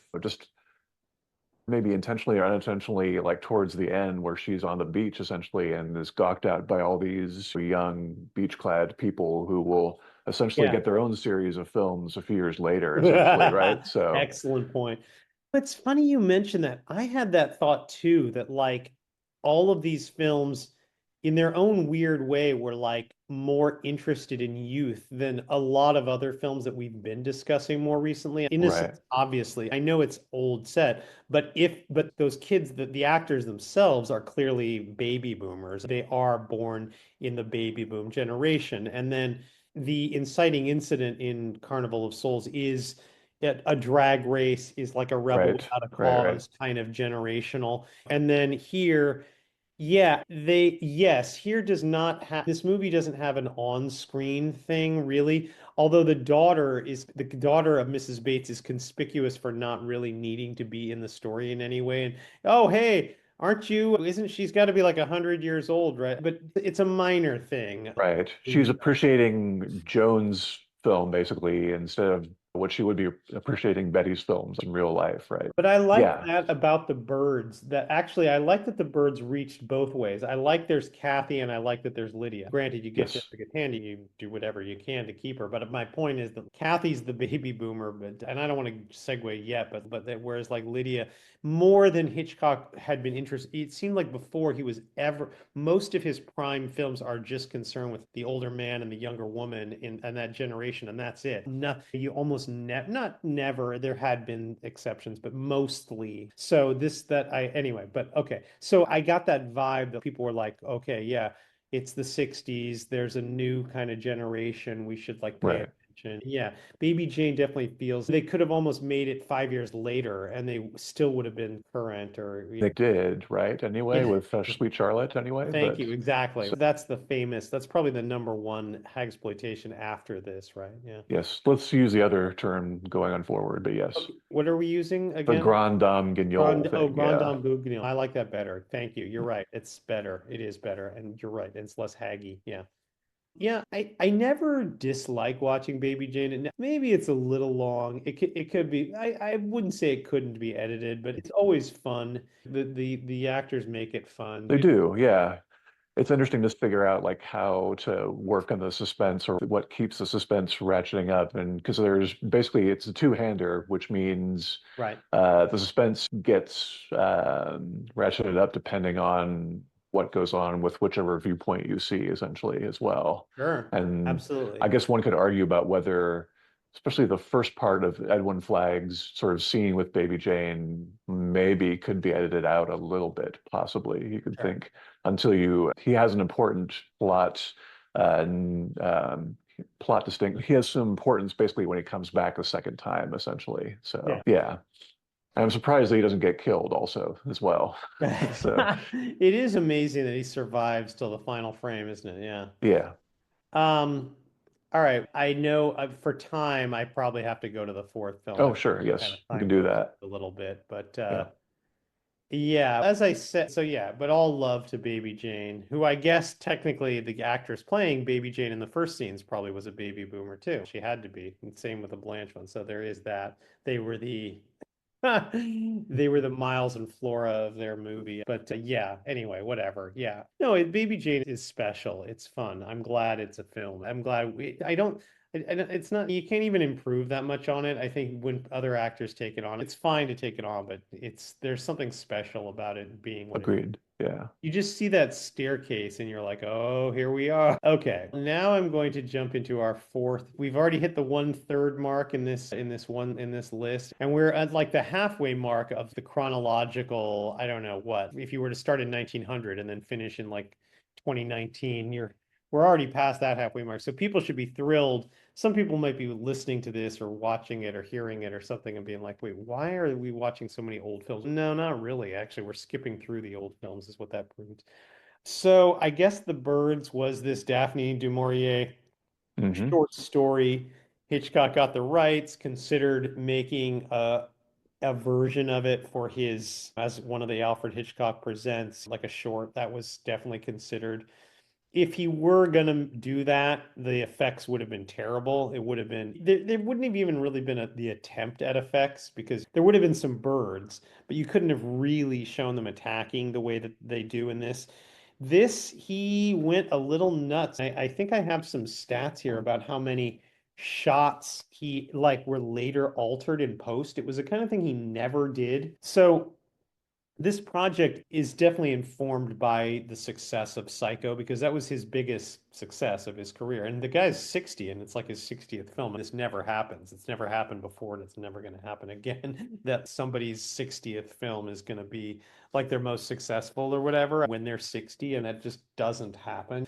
He'd been trying to make a celebrity of himself on his TV show already and by being with the cameos. So it was like this he could have done all kinds of things, but like this idea of the bird, it was interesting because you and I had already been talking, Kieran, about how usually a Hitchcock film wouldn't have a supernatural element, and that was one Mm. of the. So when he was going to do Diabolique, he did want to do it because it was going to do that big reveal of the eye things coming off, but now he was also like, should I be pigeonholed, if you will, that way. I mean, there was some thought. Now, wait, I wanted to find that number as far as like how many effects shot. Another thing that he was doing while he was making this was he was actually letting the actors improvise a little bit, which he had never really done.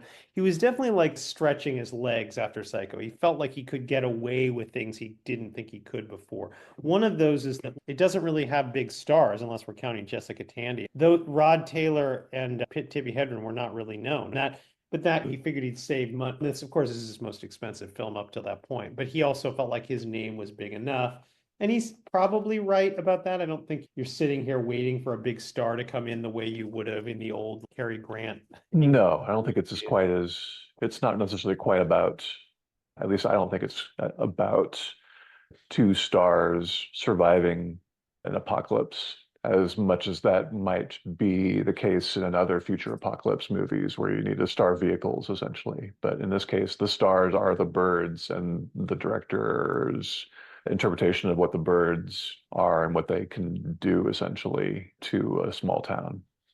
It is a time of apocalyptic thinking, even beyond. That's the thing is like, it's not like the people making Doctor Strangelove and Failsafe were waiting for this movie. They weren't, they didn't need this anyway. And they were cued by the Cuban Missile Crisis, but those projects were already in development, and The Birds was in development before the Cuban Missile Crisis. People knew just from whatever. I mean, it They'd was a gone through the time. 50s basically, right? Yeah. So yeah. But this was a more cynical, again, I think it's part of that sadness and mournfulness that I think threads through all four of these films, that there's a fatalism here about the world that Hitchcock never entertained quite so deeply until now. He's really going to the end of the world. He literally has a character in the restaurant saying it's the end of the world. And that's an interpretation. I was going to mention that it contains 1,400 shots or more, which is like double any previous Hitchcock film. He didn't usually have that many shots, and you and I are used to 3,000 shot films. That's normal now, but this is like Right. unusual at the time. 371 of them are trick shots of one sort or another. That's about how many post-production people had to tape the birds to like each, not quite, like their effects. And you can see it. It's not like it holds up as you're not like, oh my God. You're not thinking, wow, those birds were really there. Not Well, really. certain scenes in particular more than others. There's a Sure. particular notorious scene that we'll be talking about towards the end that's very much using actual birds. Oh yeah, that the last 10 minutes is very effective that way as Mm. well. Yeah, absolutely. Yeah, I could get into more. I have a book here and there's more, but I think we don't have to spend a lot of time on this. Again, another thing I love about having this movie on our list at all is again just reclaiming Hitchcock a little bit, like that because it's easy to do a horror list without Hitchcock. It's also easy to do a horror list with. I feel like we got our formula just right, Kieran. I feel I like think so, because otherwise we would just be talking about either a bunch of other films later on that were inspired by Hitchcock yep, absolutely. or Yeah. directors. There'll be one director in particular that we'll be talking about from the 70s who has been compared De Palma. favorably and unfavorably, yeah, to Hitchcock. Yeah. But So this is the one where he actually, after this, arguably went into a frenzy, if you will, or into other, but this is probably his best, I think, of his really horror, really turned toward the blood and the gore and oh yeah, I would agree. this is Yeah. the best, it's like it feels like a unitary piece, everything. It's not just that it was a hit. I think he really was working at a really effective level here. It has its own creepiness to it. It has its own weirdness to it, but it's working. All right, should I just jump in and we'll get to, this time you did all those great things before. It's gonna be hard to be original with your interpretations of this because God, Agreed. Yeah, Hitchcock scholars are all over the place. Let me say. oh, I bet they are. Yeah. Are you familiar, Kieran, with Stan Brakhage, the avant-garde filmmaker? Yeah, you A are. little You know. bit. I haven't Yeah. seen all of his work, but Right. I know of his. Yeah, but yeah. But the credits of the birds feel almost Stan Brakhage-ish. It feels So like a choice where Hitch knew that, like it's with a combination of that and the sound design of the birds as yeah, well, yeah, yeah. too, But it's right? those Which has this sort of electronicness as well to it. So yeah, oh yeah, the sound design. We're gonna get back to that sound design. It's yeah. terrific. especially in the attack on the house, which is like wordless. It feels like a Oh yeah. great silent film or something. But that opening with the birds flapping this way and that is very Brackage-ish and very, it's almost black and white too. You almost Hmm. don't know you're in a color film yet. They could be crows, but they're either flying left or right. They're none of them, they're not yet coming toward you. They're just setting Yeah, up. crows or ravens, I think, is what they were Yeah, or saying mostly. blackbirds, we Right. later hear is another possibility. Okay, Hmm. anyway, in San Francisco, Melanie Daniels crosses Union Square, enters a bird store, banters with the clerk about overactive gulls, asks for her mina bird, waits on the clerk's phone call, and begins writing her address for delivery. A man in a suit, who we will later know as Mitch, enters, asks for lovebirds for an 11-year-old sister that aren't too frisky or too frigid, and treats Melanie like she works there, so she acts as though she does, although her expertise with birds is a little off, right down to her losing a canary from its cage that Mitch manages to trap with his hat. Mitch admits to having seen Melanie in court, confronts her with her prank that damaged a mirror, and leaves, but she follows enough to see his license plate. Melanie asks the clerk for lovebirds, and on the phone asks a newspaper working sibling for a favor. The next day, Melanie is leaving a pair of caged lovebirds in an apartment building when a neighbor warns that if they're for Mitch Brenner, he won't be back from Bodega Bay until Monday.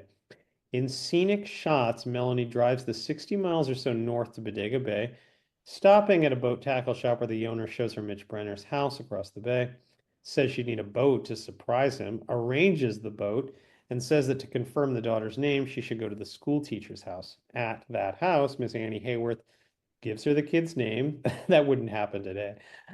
Kathy, and acts cagey about Melanie's intentions. Cage of lovebirds in tow, Melanie gets in the rowboat, motors it across Bodega Bay, parks at the Brenner's private dock, enters Mitch's house, leaves the cage, leaves a note for Kathy, rips up a note for Mitch, departs, watches from the boat, sees Mitch react, sees Mitch see her, motors back where she came from, sees Mitch drive to that dock, smiles to see him waiting, and then gets attacked by a random gull. Astonished, Mitch helps Melanie out of her boat, takes her into a restaurant, cleans her bleeding head wound, admits to being a lawyer, introduces Melanie to his entering mother, Lydia, and invites her to dinner based on her claim she's staying with Annie Hayworth. At Annie's, Melanie points to the room for rent sign and convinces Annie to let her stay one night, but not to lose her annoyance, Annie's annoyance, at a passing flock of loud birds. Melanie drives up to Mitch's house for the 7 o'clock dinner to see Kathy, grateful for the lovebirds, and Lydia on the phone complaining to the chicken feed supplier that they won't eat this stuff. As Melanie plays piano, Kathy tries to convince Melanie to come to her ostensible surprise party the next day, while Lydia grills Mitch about Melanie's presence in gossip columns, especially an episode of her dancing naked in a Roman fountain. As Melanie leaves, Mitch tries to arrange a future date in San Francisco, but Melanie drives off in a huff. Back in Annie's living room, Annie tells Melanie about her prior romance with Mitch, complicated less by Oedipus. That felt very Mm. self-referential to me. No, not don't interpret everything like Psycho. Complicated less by Oedipus and more by Lydia's jealousy. Melanie receives a phone call, chats, hangs up, tells Annie Mitch invited her to the party, asks if she should go, admits she wants to, and receives Annie's blessing just before they find a dead gull crashed into Annie's front door. The next day, Sunday, Melanie and Mitch walk up above the outdoor birthday party and chat about her schedule and deadbeat mother. Her being Melanie's. She's rich. She's got this publisher father. Okay. As Kathy plays a game in blindfold, seagulls attack all the girls at the party, causing pandemonium and the adults hurriedly rushing the kids inside. In the Brenner living room, Lydia, Mitch, Melanie, and Kathy are talking it out when hundreds of sparrows enter through the chimney and flutter recklessly around the room while Mitch swats at them until, after agonizing minutes, our four humans manage to escape through doors in the house. Later, in the now birdless living room, the local constable, Al Malone, dismisses these guys' concerns as Melanie changes plans to stay the night. Lydia goes to visit Dan, knocks, enters, sees smashed teacups, sees a room of smashed glass and at least two large dead birds, and then sees Dan bloody, dead, his eyes pecked out. And that's an image, Kieran, you did not see in a Hitchcock movie from 10 years before, for sure. Right. Lydia runs, choking on her screams, jumps in her car, speeds to her home, parks in a hurry, and pushes past Mitch and Melanie. After Mitch and Al arrange for police help from Santa Rosa, Convalescing, Lydia shares with Melanie her sadness over losing her husband, her concerns about Melanie's character, and her worries about Kathy, whom Melanie agrees to pick up from school. At the schoolroom, the kids sing as Annie nods at Melanie, who waits outside, as a few crows resting on playground equipment suddenly number in the hundreds. Melanie re-enters the school and indicates the problem to Annie, who commands her students to show Miss Daniels a fire drill. But as the kids go outside, the crows take flight, swoop down, and attack the running, panicking children on a road to the bay. As one of Kathy's friends falls bleeding, Kathy and Melanie help her into a parked car where Melanie honks the horn enough to drive away curious crows. At the restaurant, as Melanie calls her publisher father, as the waitress calls for three more roasted chickens, an older ornithologist dismisses concerns about attacking or flocking together and wonders why, after 140 million years, America's 6 billion birds, or the world's 100 billion, would now unite and validate another patron's Bible citations of the end of the world. That whole restaurant scene is fascinating to me. Really one Hmm. of the more fascinating scenes of this man's career. Mitch enters with a cop, claims that Dan was killed by birds, asks Deke about his boat being attacked, and asks Deke if they could try doing what they heard about from Santa Cruz.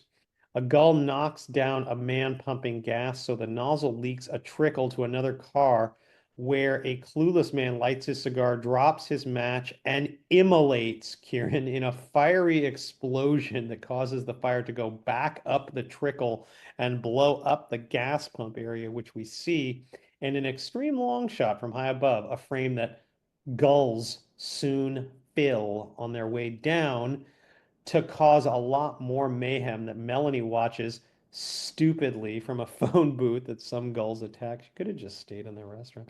Mitch rescues Melanie and brings her back into the restaurant where, away from windows, the smarter children and women are hiding, including the ornithologist and a mom who calls Melanie evil for having brought the birds there.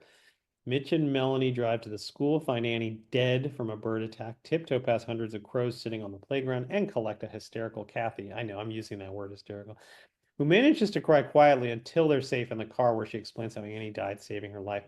Back at the Brenners, Mitch boards up all the windows, lights a fire in the fireplace, hears the radio report about the school attack, and tells Kathy to leave the lovebirds in their cage in the other room, and tells his angry mother he believes they're safer there than if they drove away. In a stultifying soundscape that I feel like Kieran has already mentioned, the birds vociferously attack the Brenner's house, causing Lydia, Kathy, and Melanie to tremble as Mitch reacts to a gull breaking a window by reaching, receiving a bloody arm, and resealing windows and doors. Hearing something, Melanie tiptoes upstairs and opens the door to an attic with a now pecked open roof and hundreds of crows and gulls who attack Melanie, leaving her bleeding on the floor until Mitch finally rescues her and closes the attic door. Downstairs, as Lydia tends to Melanie's wounds, Mitch declares they have to get her to the nearest hospital. San Francisco, great.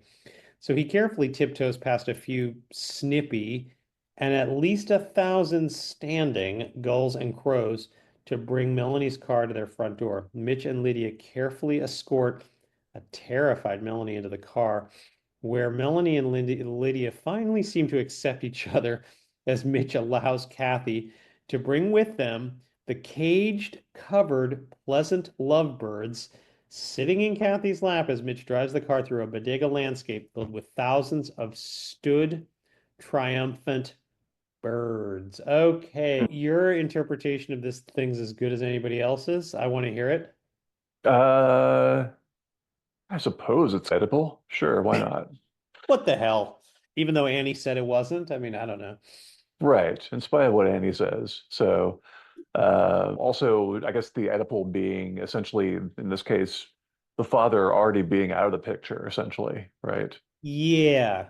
So it's just more about who's, yeah. So you have that interpretation, and I guess that's all well and good. That's fine. I'm more interested in just, I don't know. I'm just more interested in just seeing a group of people that have some sort of stranger that comes into town, essentially, Yeah, and a stranger that comes into town, and then bad things happen, essentially, yeah, or right. bring bad things to them.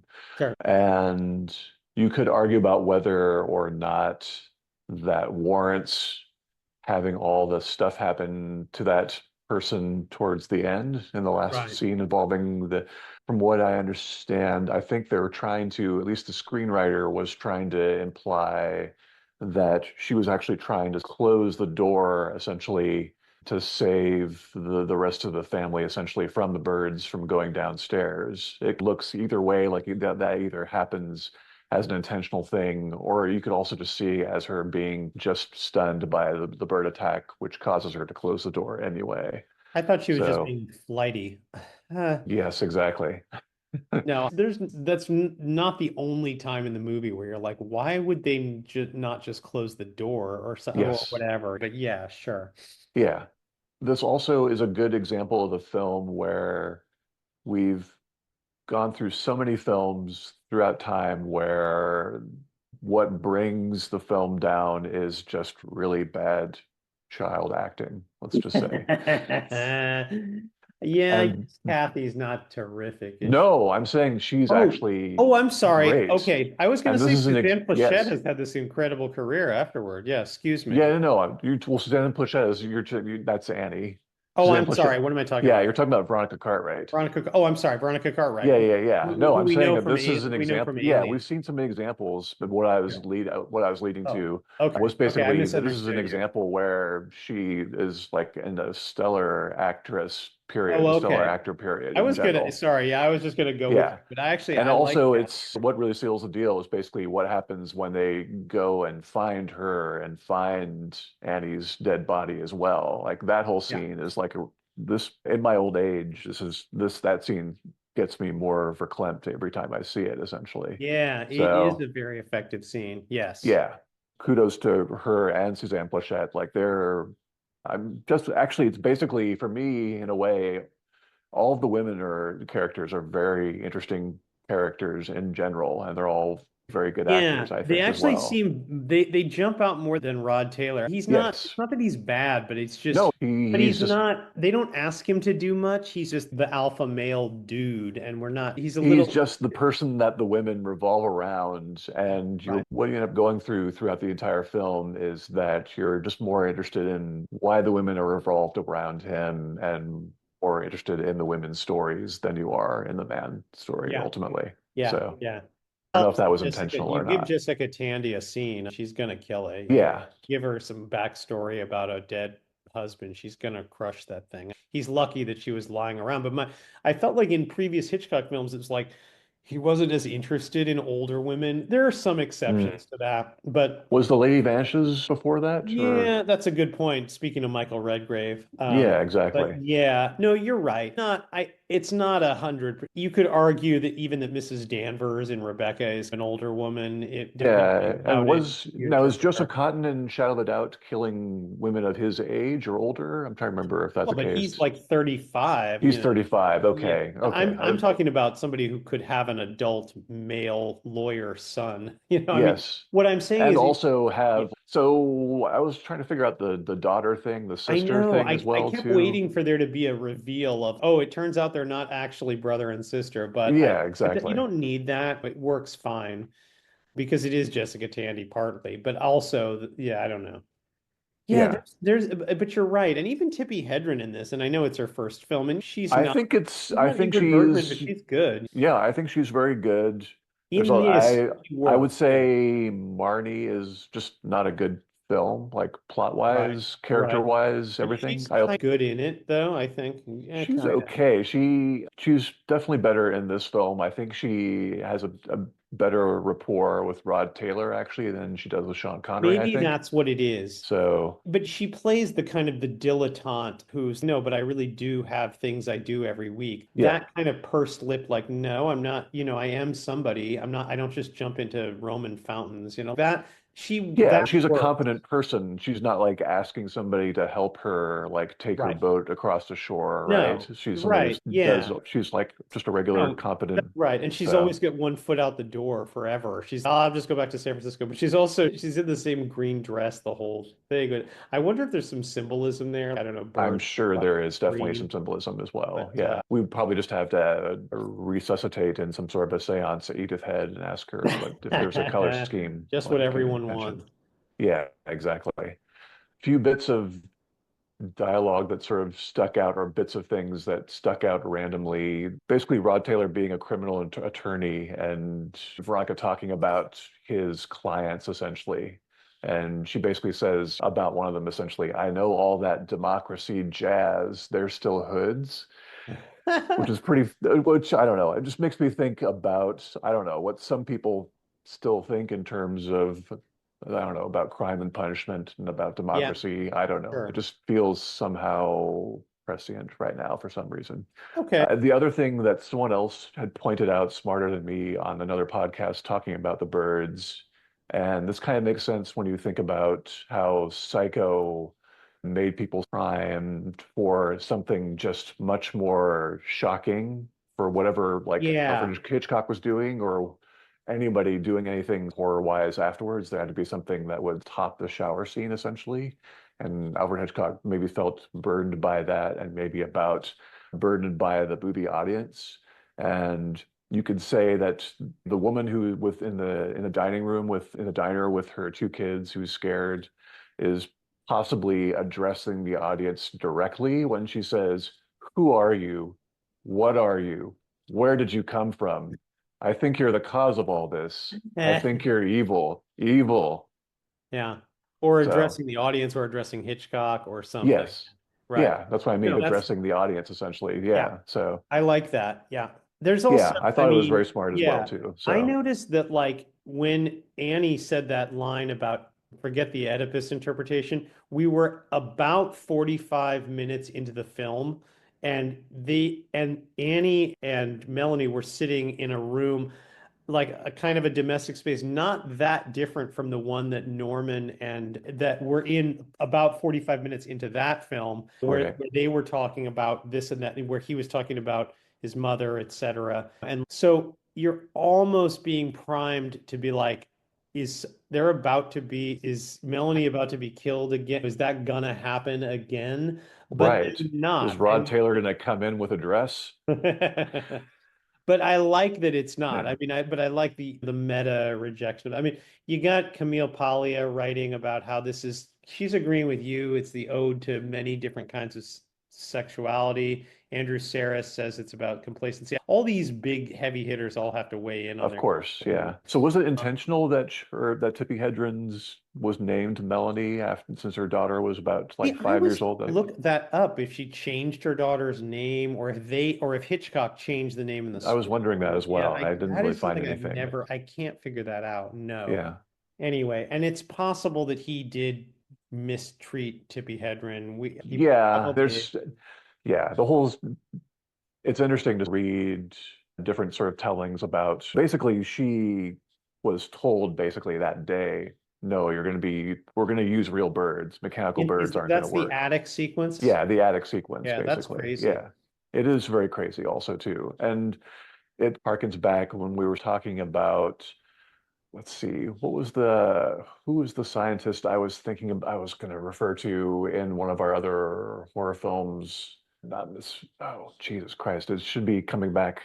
One of our older films we already talked about earlier, essentially where the scientist was basically considered sort of misunderstood or very focused on what they're doing. He's not evil. Which doctor is that? It's, yeah, I should have written this down. My apologies. But That's okay. it made me think about essentially Hitchcock and like the auteurs sort of focus on trying to get a particular scene done, however many takes, however any way possible, essentially. And that's what was going on with the attic scene apparently as well too. She had to beg off essentially. Tippi Hedren did to get a week's rest essentially, and Alfred Hitchcock was saying, "But I'm going to lose like a week of shooting essentially. Right. What else can I do essentially?" So whether he was being sadistic or just myopic about just being this director and I have this thing to do, and there's already the sort of things where he's talking about how actors should be treated like cattle, not cattle, but treated like cattle, Yeah. and other things that were attributed to how he felt about actors as well. And he was also very old-fashioned anyway about just him and how actors and actresses, Sure. and particularly actresses, shouldn't marry or do other things as well, like while they're like starting out before they become stars, essentially. So he had some very particular sort of maybe interesting ideas about the role of actors Yep. starting out and the role of Sure. what directors could be. So I don't know. It was interesting Well, to sort of, there's a meta kind of interpretation of Hitchcock's whole career where he feels betrayed first by Isabella Rossellini by going off to Europe and having babies with Roberta Rossellini and not him, and then oh, you later, mean Ingrid Bergman? yeah, I'm sorry, what did I Ingrid, say? I said you said Isabella. her daughter, basically. Oh, Yeah. okay. So there's that, and then there's Yep. also Grace Kelly, who also went off to Europe, and so he felt like he had these classy and arguably the way some scholars have interpreted it, when he had them in those two women and women like them in his movies, he was very respectful to women. He supposedly was very nice to Bergman and Kelly, depending who you ask.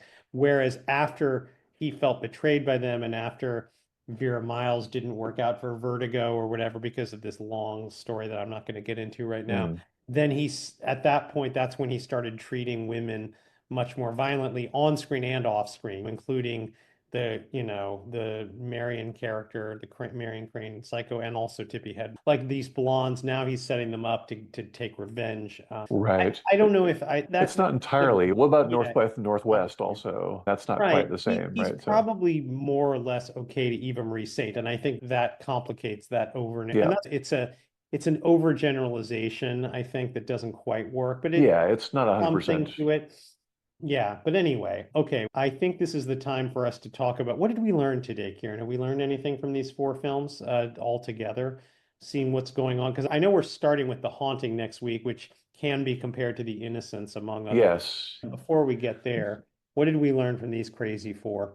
I think we learned Nothing something besides happening. basically audience participation, enjoyment can be had by all four of these films. Yes, it can. They're films that reinforce the importance of a communal experience of seeing things on screen larger than yourselves, experiencing Nice. things Yes. larger, louder than what you would normally experience, and have the filmmaking experience being a more communal experience rather than a personal one. They're all just very solid to excellent films, actually, for various different reasons that we've covered in the film. I know you had something that you had talked about in the beginning that you wanted to combine them all together. Maybe you had talked about them all earlier as far as there was a connection that you wanted to mention. Dead birds? No, no, because I don't think there's dead birds in Carnival of the Souls, although Right. they might have been, but which I missed. But no, I told you before, I'm just standing by this feeling of them feeling haunted, mournful, like Yes. literally more sad than there's this weird sadness that's sort of suffusing. And I think in the birds, it's less, but it's actually represented well by Lydia, I think. But Lydia is clear. I think Jessica Tandy is such a terrific actress that she's actually able to play missing her husband even when she doesn't even talk about it. And it's interesting that you would talk about a sadness where, I don't know, we're leaving a particular decade and we're about to end or begin a decade of much more sort of turmoil, let's just say. And maybe the We are. sadness is an anticipatory sadness of Yeah. what's to come, Maybe that's essentially. right. I like So, thanks for that. You've set us up perfectly. But then we're gonna have all these frisky Night of the Living Dead films too, but that's okay. Yeah. They're gonna be there's gonna be some pop and zing in these next well, ones. there is, but there's also some sort of heavy sort of allegory Oh, well, for there Night of the will be, Living Dead right. that we'll be talking about as well, Yes, too. that's true. So, Hey, these films are nothing without being somewhat allegorical, I hope. exactly. Um, And it's not allegorical at all when I thank you, Kieran, for your amazing work on this thing. This was Appreciate great. it. We Yeah, knocked appreciate out being on another this one. season with you. So, yeah. Yes, we're on a hell of a ride here. We're driving through thousands of stood birds. We're doing great. Everybody calm down. These lovebirds will be fine. Great. Okay. So thanks. Well done, sir. And all right. Hey, you gave us a great outro. Oh, wait, sorry. I just remember what I want to do, which is I'll always try to set them up for next week. I just remembered that. I mean, I have the movies over here. I just hadn't said them yet. Okay. Have I remembered to do this every week? Let's hope I have. Okay. Anyway, next week, the four movies are going to be The Haunting, The Mask of the Red Death, Repulsion, and Rosemary's Baby. Those two go together. Yeah, that'll be fun. And then, Kieran, want to give us the outro, please? Certainly. We hope you enjoyed this episode. And as always, save us some popcorn because there's always a movie to see.